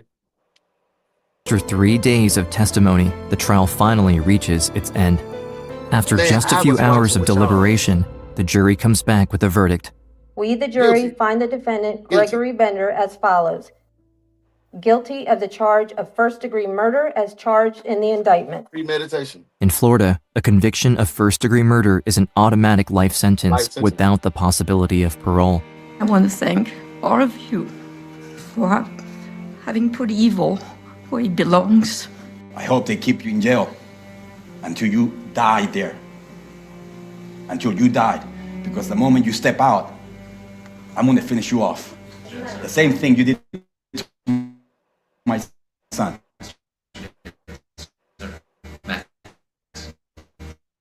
You have to address That man told us to his face, I'm gonna kill you. the judge. You have to address the judge. I will miss my son. You was a beautiful soul. A beautiful kid. I hope you feel some peace, Patrick. Rest assured, the man who took your life is going to pay with his own life now. Patrick's mom and I, we went out to the cemetery in West Palm Beach. We brought some cake and we brought some champagne, and They both wanted to share the news with Patrick and celebrate his victory. we finally did it. We got the guilty verdict. The only reason make me feel better is that I lost my child for love. He had love in his heart when he passed. He was going down the stairs to get the ring. While Patrick never got the chance to give her the ring himself, Jessica Devnani was finally able to put it on as she celebrated her 30th birthday. A surprise finally delivered by Patrick's family. I still wear my ring every day as a symbol of me and Patrick's love. Patrick will always be the love of my life. The ring is one of the last things that I have to hold near, and it's a connection that I have with Patrick.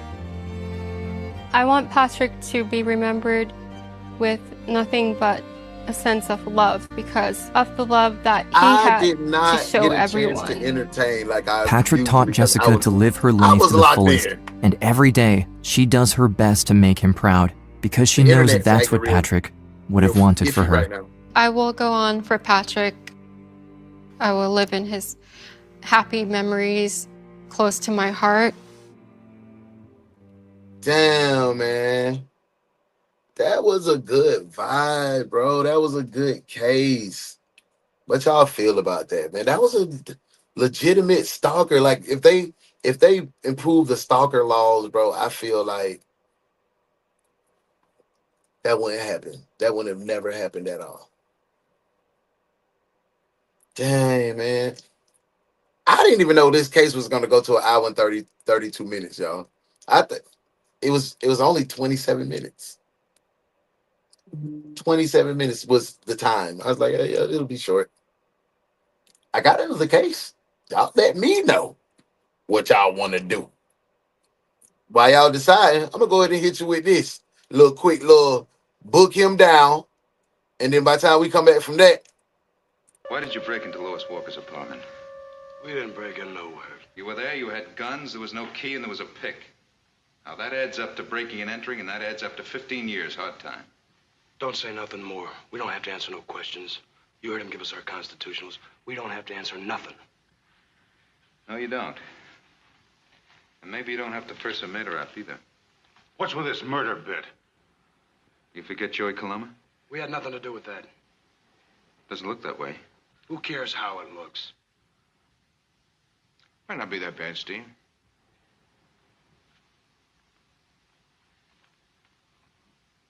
Well, no question. Murder one. Well, maybe they're just a couple of patsies. Paid muscle. Somebody hired him to rough up Joey a little bit. Who was it? Nat Keller? Morgan? Who? You got no right to question us unless we want, and we don't want. So book us or let us go.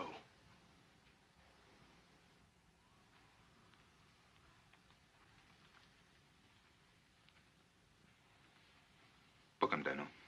Wait a minute. You got no charges. No? How is breaking and entering, concealed weapons, and murder, for starters?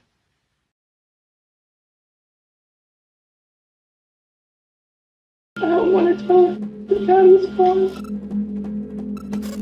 This is Valerie McDaniel. Police just entered her We apartment back. in the Did middle what of the y'all night wanted. as So her let's young go. daughter sleeps Let's peacefully turn in her up. bedroom. What's going on? He wants to talk to you.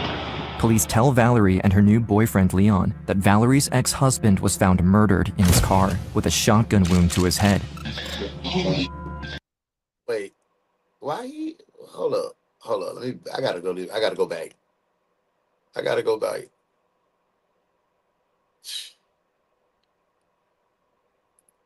Hold on, my internet slow motion real quick. I gotta go back because I'm not understanding the whole story.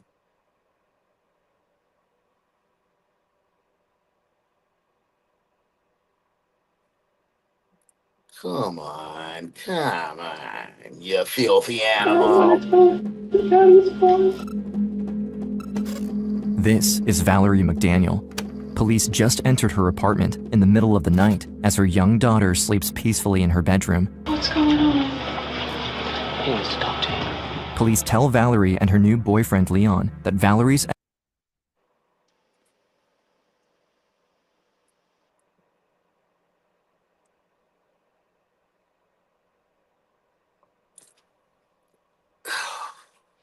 ex-husband was found murdered in his car with a shotgun wound to his head. Might have been a robbery gone wrong. Are you okay, baby? He did it. At That first boyfriend glance, did it. Leon appears supportive of his new girlfriend, comforting her as she hears about the tragic news. Holy shit, you're right, sweetie. Okay. Oh my God. I lost my father when I was young. This is again on her now. But what Valerie doesn't know is her boyfriend hides a disturbing secret. Just 2 hours earlier, Leon received horrifying pictures of his ex-girlfriend on his phone. Pictures of his ex-girlfriend, tied to a chair, crying.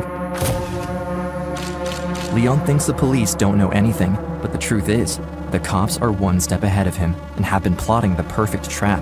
See if anyone knows anything on the Amelia Boats. No, we've been here all night. Right now, we're going to reach your rights.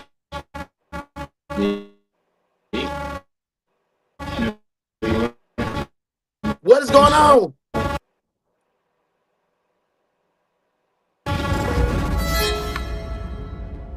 It's early 2017. Valerie McDaniel. Oh no, that thing didn't just say the revenge of the exes. Ain't no way they got together and plotted, came up with a story. Oh my God. This is crazy. Daniel lives in a 2-bedroom condo in River Oaks, an exclusive neighborhood often called the Beverly Hills of Houston, Texas. Oh, in From her Texas. balcony, she enjoys sweeping views of the city, a luxury afforded to her by her successful veterinary practice. She just poured her heart and soul into veterinary medicine. Just a really giving, she caring decent. individual. I looked up to her as a mentor and an inspiration. I would hope to be like her someday. Although Valerie has a thriving career, her love life tells a different story. She recently went through a divorce after discovering her ex-husband was having an affair. Valerie now shares custody of their 6-year-old daughter. She was just unhappy. There was a void that wasn't being filled. As a single mom, she'd spent years focused on her daughter, her career, and simply keeping everything together. Then, she meets someone, Dr. Leon Jacob. Leon came from a world of privilege. His childhood was one of luxury, elite private schools, ski trips in the winter, and summers by the water in Maine. After college, Leon pursued medicine, attending medical school in the Caribbean. I'm a very driven, type A, alpha personality male, but I have a heart of gold. She was very much in love with him. She said it multiple times. I'm completely in love with him. For Valerie, this relationship feels like a second chance at love, a fresh start. The pair seem perfect for each other, having both recently ended relationships. Definitely a Valerie scorn with her lover, ex-husband, Mac, and Leon with his ex-girlfriend, Megan. Leon showers his new partner with love and attention, and Valerie soon falls for him. The couple wastes no time moving in together. Everything seems to be going well until, on March 10th, 2017, at 2:47 a.m., things take a dramatic turn. Police arrive at their apartment and their seemingly perfect world begins unraveling. Sergeant Krewe, What's going on? Police deliver devastating news. Valerie's ex-husband has been found dead. Might have been a robbery gone wrong. Just trying to see if anybody knows anything. I'm gonna be able to help us. Okay, baby. We've been here all night. When questioned, Leon claims to know nothing about the situation. He appears Exactly, shocked V. and saddened by the news. But his reaction is Alphas entirely don't say fake. they're alphas. Leon isn't telling the truth. He knows something the cops don't. In this moment, Leon is actually fixated on someone That's he a can't great let go idea. of. Someone he wants out of the picture. Someone who he believes will soon be declared missing by her friends and family. His ex-girlfriend, Megan Vericas. But before we continue the story, we want to thank Aura for sponsoring this video. Unseen's mission is to bring the most powerful retelling of survival to light. And thanks to companies like Aura, we can keep bringing you Damn, more they of these ain't have stories. no If you little advertisement in the lab video. We back. her role as the assistant general manager of a bustling hotel in downtown Pittsburgh. She's intelligent, hardworking, and grounded, a woman building a solid career with passion while maintaining strong ties to her community. She's a very likable person. She's someone that you'd want to be friends with. Megan effortlessly draws people in. Her close-knit family, who lives nearby in Pittsburgh, is a central part of her life. They share an unbreakable bond This the built on love, ex-girlfriend? trust, and unwavering support. However, one day, a new guest makes an appearance and introduces himself as Leon Jacob. Okay. Leon is a transplant surgeon at the University Leon? of Pittsburgh Medical Center and is a long-term guest at the hotel where Megan works. He has an air of confidence about him, charming, direct, and self-assured. When he approaches And they Megan, dogs his don't smile give him is out. disarming, and the conversation is magnetic. Megan can't help but feel drawn to him. After a few minutes of talking, Leon asks her out. See, On this their why I first stay date, single and Leon is celibate. unlike No, anyone she's ever met. BT. He gives her his full attention, showering her with compliments and treating her with care and kindness. To Megan, Come on with the rigmarole. feels like she's met someone truly extraordinary. He was so focused on me anytime we went out. He definitely went out of his way to do things that were extravagant. A lot of times men don't put that much detail into things, and he did. After spending months getting to know each other, Megan and Leon's connection grows stronger. Their relationship blossoms into something Megan has never experienced before, comfortable, exciting, and full of promise. Together, they enjoy their lives in Pittsburgh, excited about what the future might bring. But then, one day, Leon shares some unexpected news. He's been offered an incredible opportunity in his home state of Texas. Leon said that he almost had a guaranteed job in Houston at Methodist Hospital. And he really wanted me to go to Houston with him. It was exciting. Megan has everything in Pittsburgh, a career she's worked hard to build, her family, her friends, and the deep roots she's planted over the years. But with Leon offered an unmissable opportunity to complete his medical residency in Houston, everything changes. Leaving behind her entire life, she packs up and moves to Texas for him. It's not an easy decision, but Megan doesn't want to give up their potential future together, or risk that Leon gives up on his dream of becoming a doctor. For Megan, it's a leap of faith, a choice to follow her heart, even if it means walking away from everything she's ever known. I loved being with Leon. We had a nice life here. I got a job about 10 days after moving here. I'm starting to make new friends here. His mother had this pool, and on the weekends we spent time there, and his brother came over, and even though I left my family in Pittsburgh, I had this new family. At first, everything is perfect. They easily settle into their new life. Megan adjusts well to Houston and her growing family after having an adopted puppy together. But soon after they settle in, things begin to change. Leon had claimed to have a secure job lined up, residency at a local hospital. However, as months go by, Megan notices that she's the only one working to pay the bills, while Leon spends most of his days at home, drinking and unemployed. Day after day, Megan goes to work, carrying the financial burden of their shared household, while Leon explains to her that he's still looking for a job. Leon wasn't doing the job that he said he was here to do and that he trained for years to do. Despite his repeated claims that he is actively pursuing a role at the hospital, nothing changes. Over time, it becomes clear that Leon's promises are not matching his actions. It's now January 12th, 2017. Around 6 p.m., Megan has just gotten off work after a grueling 10-hour shift. Tired, she arrives at the apartment she shares with Leon, but to her surprise, the place is a mess. Clothes and dishes scattered everywhere, nothing in order. I said, well, you were here all day and this just doesn't seem very fair to me. That's when everything changes. The man she thought she knew, the one who had once been so charming, vanishes in an instant. Leon's expression hardens and he begins yelling, calling her names she never expected to hear from him. Megan barely has time to react before he storms into the bedroom, pulling her clothes from the closet. He drags her belongings to the balcony and throws them outside. She stands frozen, trying to process what is happening as his rage continues to escalate. He then grabs a cup of tobacco spit and hurls it across the room at her, the contents splattering everywhere as he continues his tirade, berating her relentlessly. It's like he is someone else entirely, a side of him she has never seen before. It was not who I thought he was. Megan is beyond shocked. It's like staring at a stranger. In that moment, it becomes clear that she needs to leave him. She grabs her own bag and begins packing what's left. She has no plan, no destination, but she just knows she can't stay. Megan moves toward the door holding her bag and their dog, but Leon refuses to let her go, blocking her path. His hands come down on her, trying to prevent her from leaving. She struggles and screams, doing anything she can to be heard. I was trying to scream and trying to make as much noise as possible so that the people downstairs would call the police. Then, he strikes her across the face. Megan is stunned. This is survival, and she needs to escape. With everything she has, Megan fights back. She lands an elbow in Leon's side, forcing enough space to break free. Out the door, down the hall, she bolts to the car, clutching their dog in her arms. But Leon isn't far behind.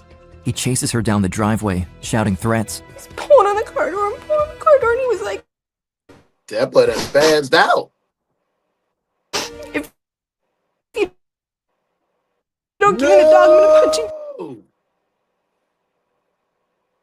Leon manages to grab the dog, wrenching it from her arms. Megan tries desperately to grab the dog back, but it's too late. She needs to think fast before it escalates further. All she can do is escape. She speeds away, finally free. I think she was talking about hurling tobacco juice. Unsure where to go, Megan drives to a coworker, who is also a new friend, See, and arrives at her door in panic. I was in her Her head. face was blotchy, marks and things like that around. She started crying. I closed the door, broke out tissues. She looked afraid and in disbelief that something like this happened to her. As they talk, Megan's phone buzzes with a never-ending stream of messages, all from Leon. His obsessive need to reach her is unrelenting. It was just non-stop emails, phone calls. In the days that follow, Megan tries her best to steer clear of Leon, but his overwhelming Another calls stalker? and texts don't stop. Soon, emails start flooding in from an account ominously named Leon Loves Megan. The escalation quickly results in him stalking her. As he starts showing up at her workplace, even spotting him following her around town. Even more distressingly, Megan discovers that Leon has drained most of the money from their shared bank account. And when she returns to the apartment to collect her belongings, every piece of furniture, every trace of her life there, is completely gone.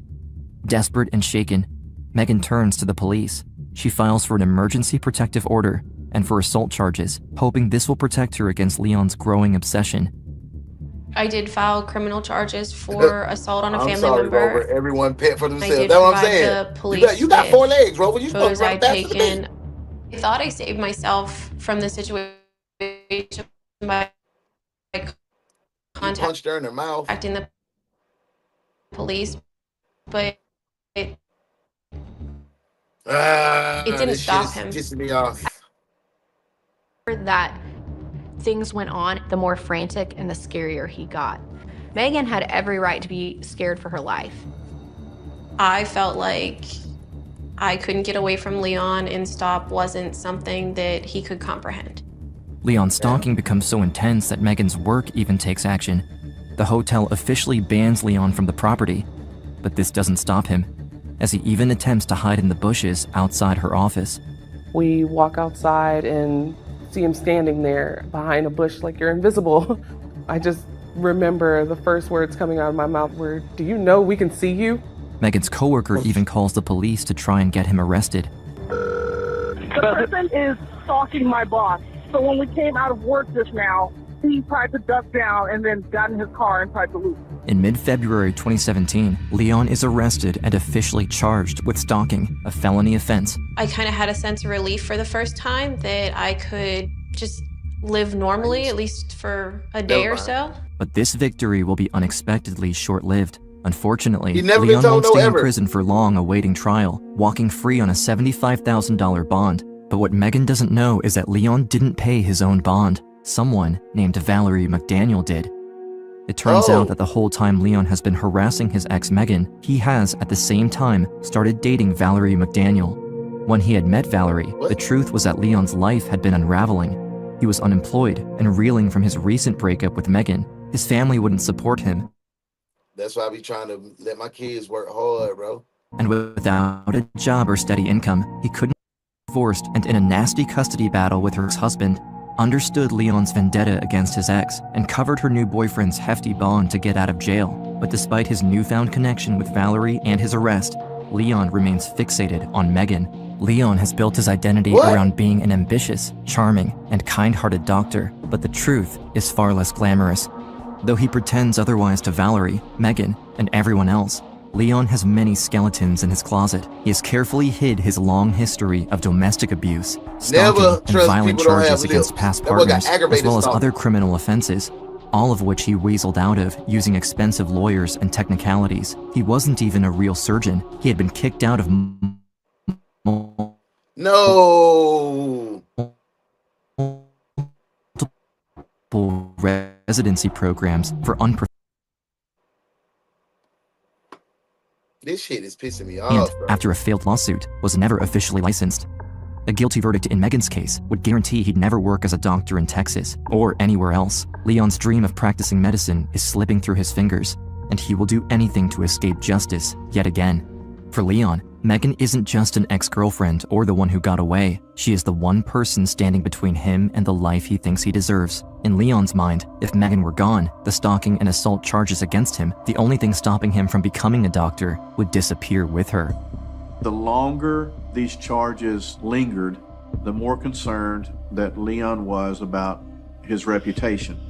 It's now February 23rd, 2017. Leon's harassing texts and emails to Megan haven't stopped. Worse, she knows he's out on bail, but she doesn't know what he's capable of or what he's planning and You got a whole girl that's a doctor that's paying your way, that bonded you out of jail, that's like, that's dead, bro. You tripping. You done caught a sweet lick and you still worry about what you got back here, boy. You a entitled, filthy, nasty dog. I mean, what else can I say? That's exactly what you are.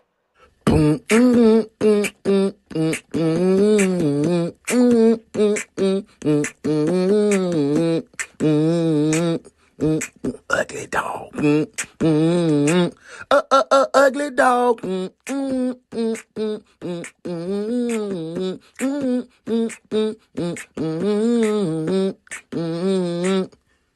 Ugly dog.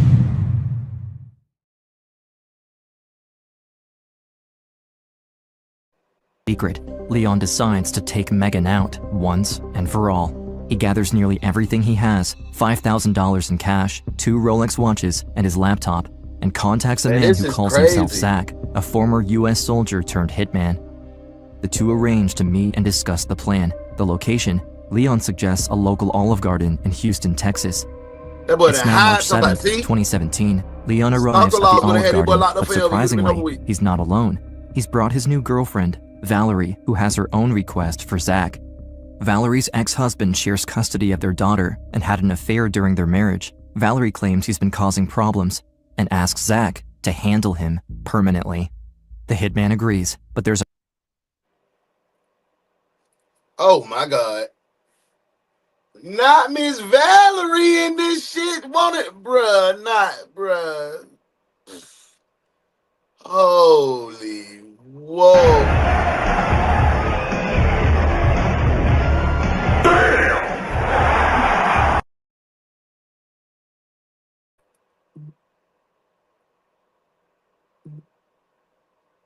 I They gotta lock up both of these folk, man. I was just blown away. I was not thinking Valerie had nothing to do.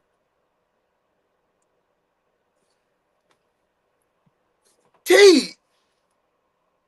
Hey, Rick. Hey, when you take out Shawty, hey, my girl, this is my girl, Val, Rick the killer, then Val. Val, tell her what you want to do. Yeah, her nigga named George. What you got to deal? What you got to deal to? Hey, nah, bro, this what we got. We got 8 rats. What you do for that? Oh, you shoot one and stab one? Hey, what? How much it cost for the double shooting? 2 shootings. Yeah, how much it cost? Oh, we can work 10,000. Hey, I'm gonna shoot you the 8 on my credit card and I'm gonna shoot the 2 on my debit. Bet. Like y'all making murder deals? 2 for 1 at the Olive Garden. Yeah, can we get some more breadsticks? 2. Yeah. Like what the hell?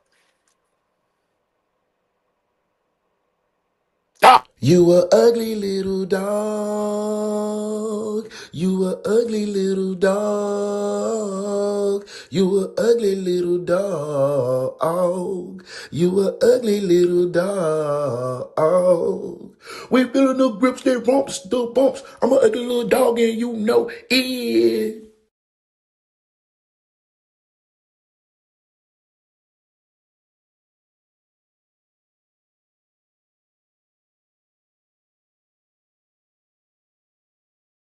$10,000. He suggests staging her ex-husband's death as a robbery gone wrong. Valerie writes Mac's name and address on a napkin, hands it to Zach, and offers her wedding ring as a down payment. Leon then proposes a chilling method for killing Megan. First, a kidnapping, followed by a fatal dose of potassium chloride via injection. It's clean, it's quiet, and, in Leon's mind, it's foolproof. The deal is sealed, a double homicide murder for hire. The payment is made. Now, the clock is ticking. The hitman begins watching Megan's every move, waiting for the right moment to execute Leon's twisted plan. Though Megan knows Leon is a threat, she has no idea just how far he's willing to go or how close the danger truly is. Leon Jacob seemed like a very driven person about this. And when a person's very driven and they've got a goal in mind and they won't stop till they reach it, it makes them extremely dangerous. March 9th, 2017, 7:42 p.m., 2 days after the Olive Garden meetup, the hitman arrives at Leon and Valerie's apartment. He steps inside, his face expressionless as he delivers the news. It's done. Valerie's ex-husband is dead. As proof, the hitman provides photographs of the scene, grainy, but clear enough to confirm the grim reality. The scene is staged to look like a robbery gone wrong. No loose ends, no suspicion will blow back on the couple. But the murder-for-hire scheme isn't done yet, and the plan to take out the next target is already in motion. Less than 3 hours later, at 10:30 p.m., in an abandoned warehouse outside of Houston, Megan sits on a chair with duct tape wrapped tightly around her mouth and feet. Leon's phone buzzes with photos of Megan in her current state. I sent you something. Did you receive? Yeah, sure. Well, right now, we got her. Yeah, she's gagged and tied up and everything, but she's not cooperating. I mean, it doesn't matter. You kind of have to do it. It doesn't matter either way. Just after midnight, the job is done. Or so Leon thinks. In fact, the truth is not what it seems.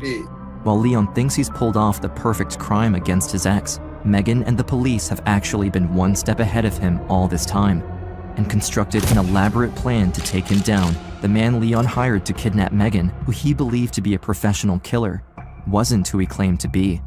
2 weeks earlier, Leon thought he was hiring a hitman, Zach Azza, but in reality, Zach was quick to betray Leon and do the right thing by running to the police after learning how serious the murder plot really was.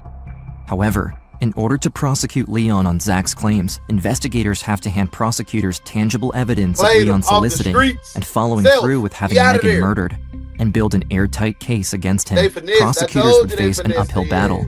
Unlike direct acts of violence, murder-for-hire plots are notoriously difficult to prove, as often there is no physical evidence, no fingerprints, no DNA, no murder weapon. However, a full conviction of solicitation of capital murder in Texas is a first-degree felony with the possibility of life imprisonment. Investigators need to show very clearly not only that Leon truly wants Megan dead, but that he actively took steps, including payment, to make it happen, that for all intents and purposes, this was a successful murder for hire. Every detail matters. However, time is also of the essence. Given that Leon has made his murderous intentions clear, Megan's life is in very real danger as long as he walks free. To gather what they need, police work with the informant and fake hitman, Zach, who is willing to do whatever it takes to help police catch Leon and protect Megan's life. To lay their trap, police first have Zach call Leon multiple times to confirm details about the murder plot, recording every word. However, the recorded calls are just the beginning. Zach's cooperation allows police to gather critical evidence, but it will take meticulous planning and strategy to ensure Leon will be convicted. Hello? Hey, what's up, man? How you doing, buddy? Pretty good. Hey, listen, I'm gonna set up a meeting with you tomorrow so we can finish this, okay? Okay.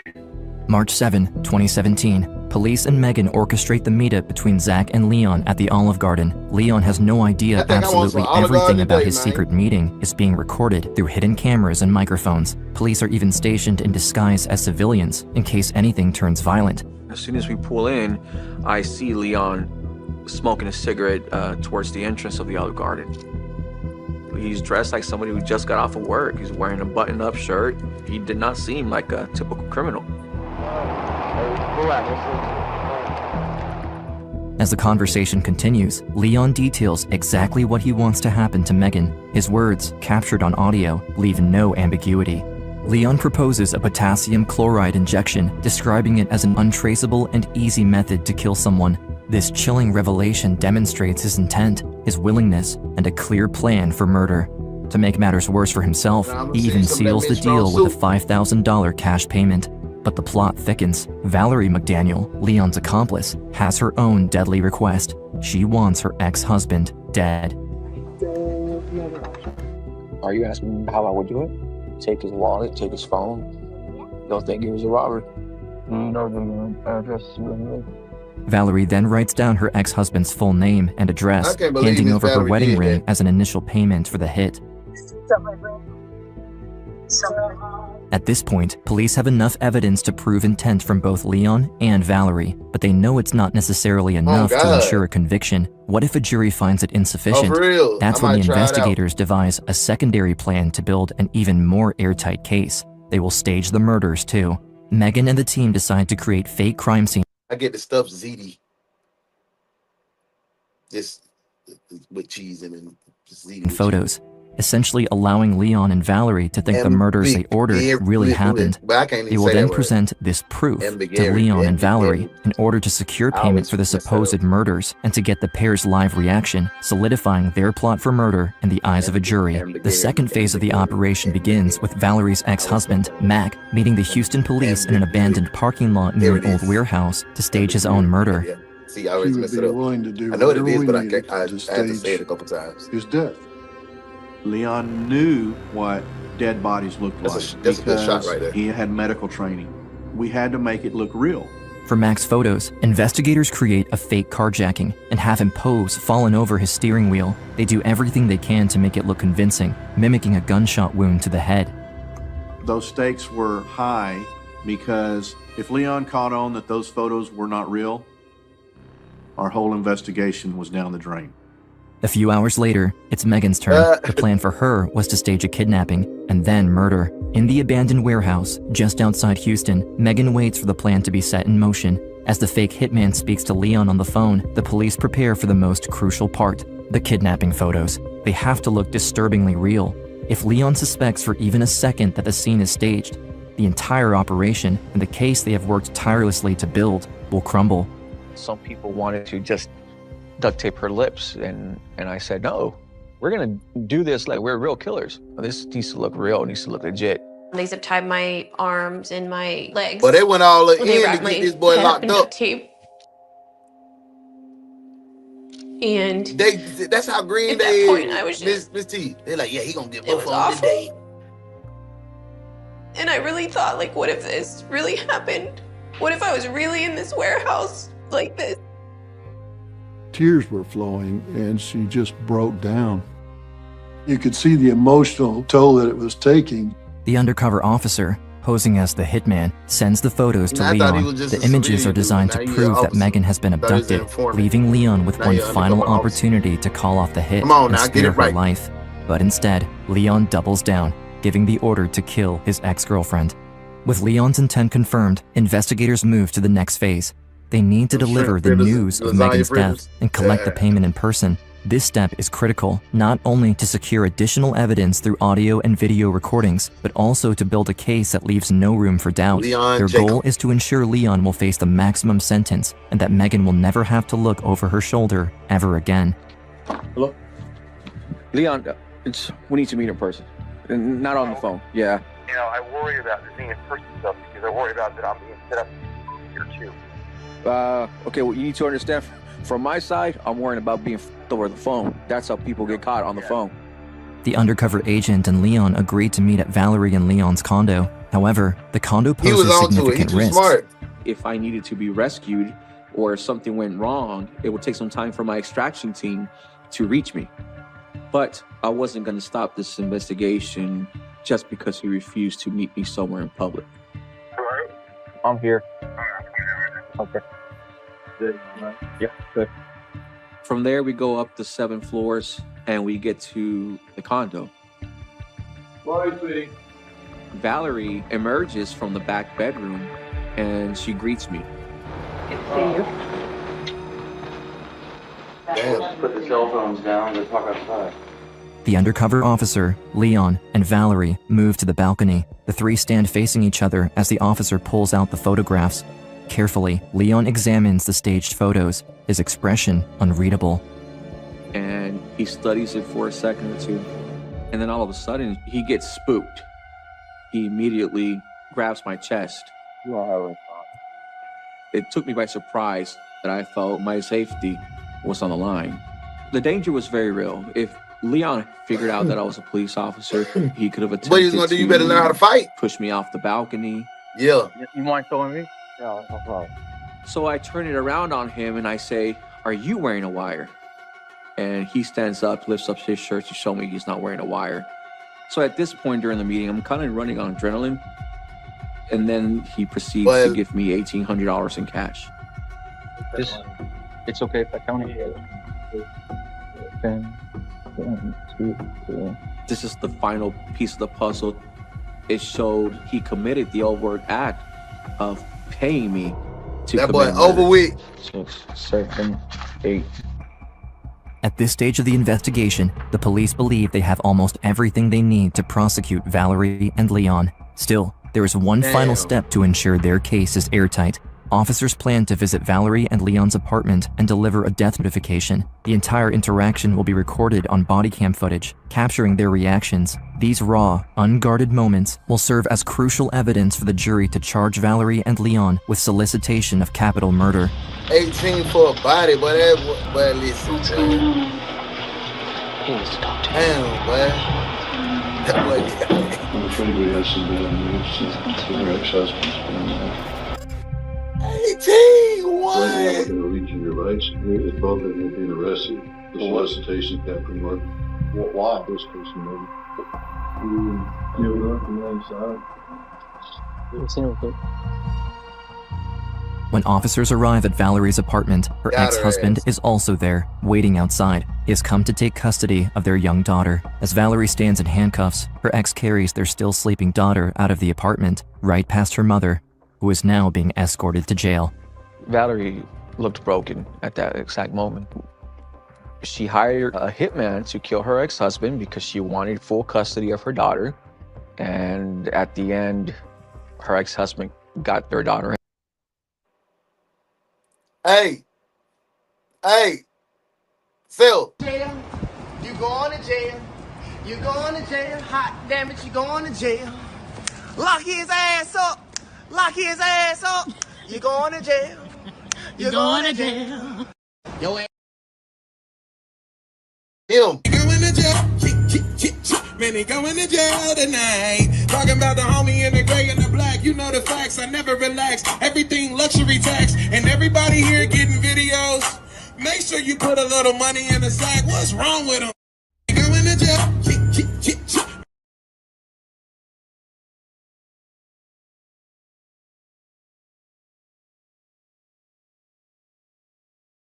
You done ruined that baby life.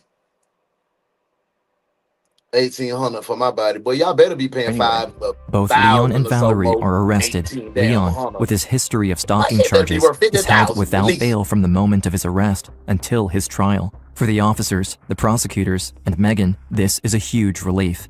His first arrest and subsequent release on bond could have been deadly. Letting him post bond again isn't an option anyone is willing to risk. In Harris County Court, veterinarian Dr. Valerie McDaniel stood before the judge to answer the charge of soliciting capital murder. Valerie, however, has no criminal record and therefore is released on a $50,000 bond as she awaits trial.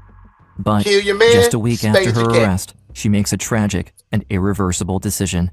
1 week after her arrest, Valerie McDaniel jumps from the 7th floor of her apartment building, ending her life. Her death shocks everyone involved in the case, leaving behind unanswered questions and a young daughter who will grow up without her mother.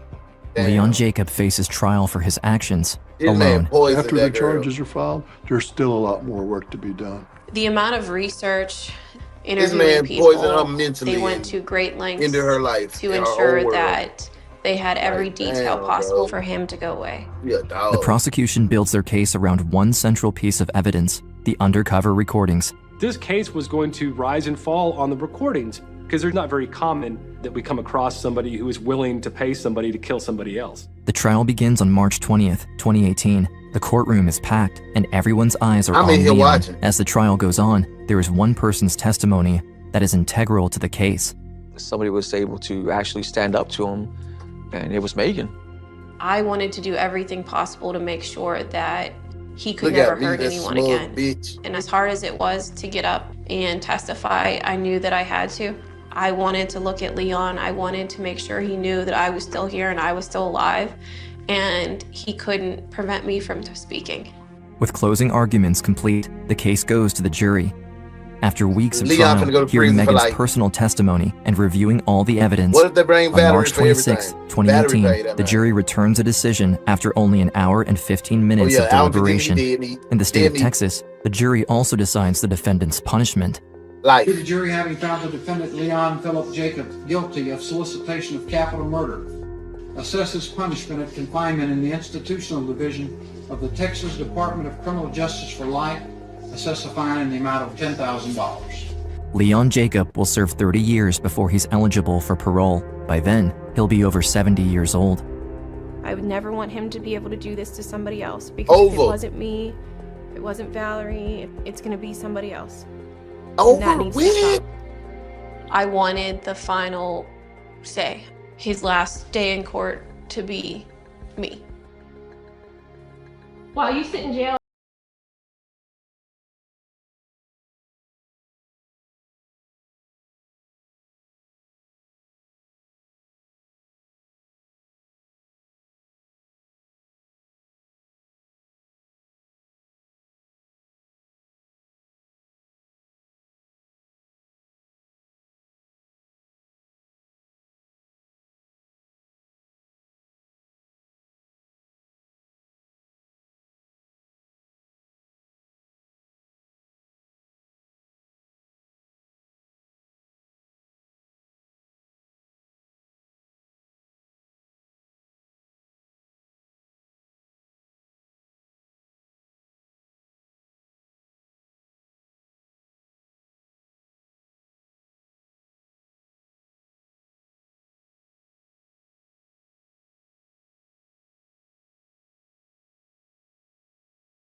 Katie, baby.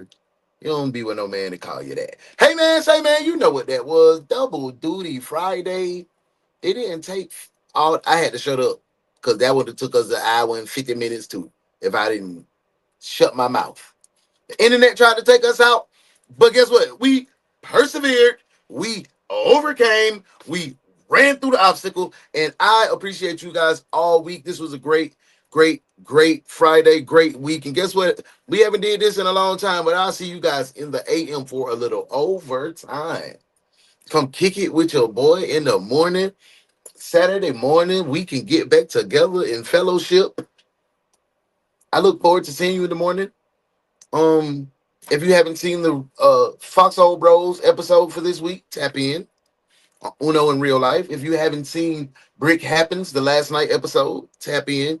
Y'all make sure y'all go and check out the shorts that's on Uno in real life. Comment, please, please, please comment. Go over to my son's page, Tay TV. Wish him a happy birthday. It's his day. Show your nephew some love. Go comment on a bunch of his stuff. That's how you can show him love. And drop that lightning bolt and purple heart and let him know his daddy. Your daddy sent me over here. Hey man, I want to say thank y'all, everybody who spent time, money, energy, fingers typing, anybody who shared, anybody who reposted, everybody who went and vibed with my team in the mob, Modesty, Vioshi, Cheryl, Tay White, Young Tay, my son, DJ, everybody on my squad, bro. Everybody that's locked in, KB Easy, all my bros. Pardon me if I forgot anybody. My girls, everybody who making moves, go tap in with Hella Cakes, go tap in with Attention to Detail, go tap in with everybody that's shout out to DB, shout out to D, OG, and shout out to all my people, man, that's been rocking with me all week. I love y'all, man. I'm finna get ready to goddamn probably do some work. Cause I can't stop working. I can't stop working until we the best true crime reaction show on the net. Thank you for being the morning crew. I'm your boy Uno. I'm out of this thing, man. I see y'all in the morning, bro. Ain't no desk duty in the morning, but be there before 9:30 now. We gonna pop it out. We gonna have a good time. I see y'all tomorrow, man. Peace. Lay out. Good work today, detectives. Now y'all make sure y'all go spread light and love.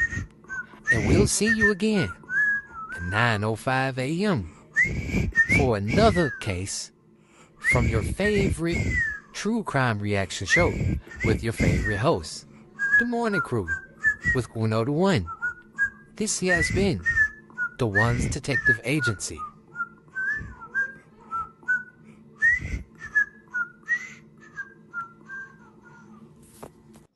Tell your daddy hey, boy. Tell your daddy hey, man.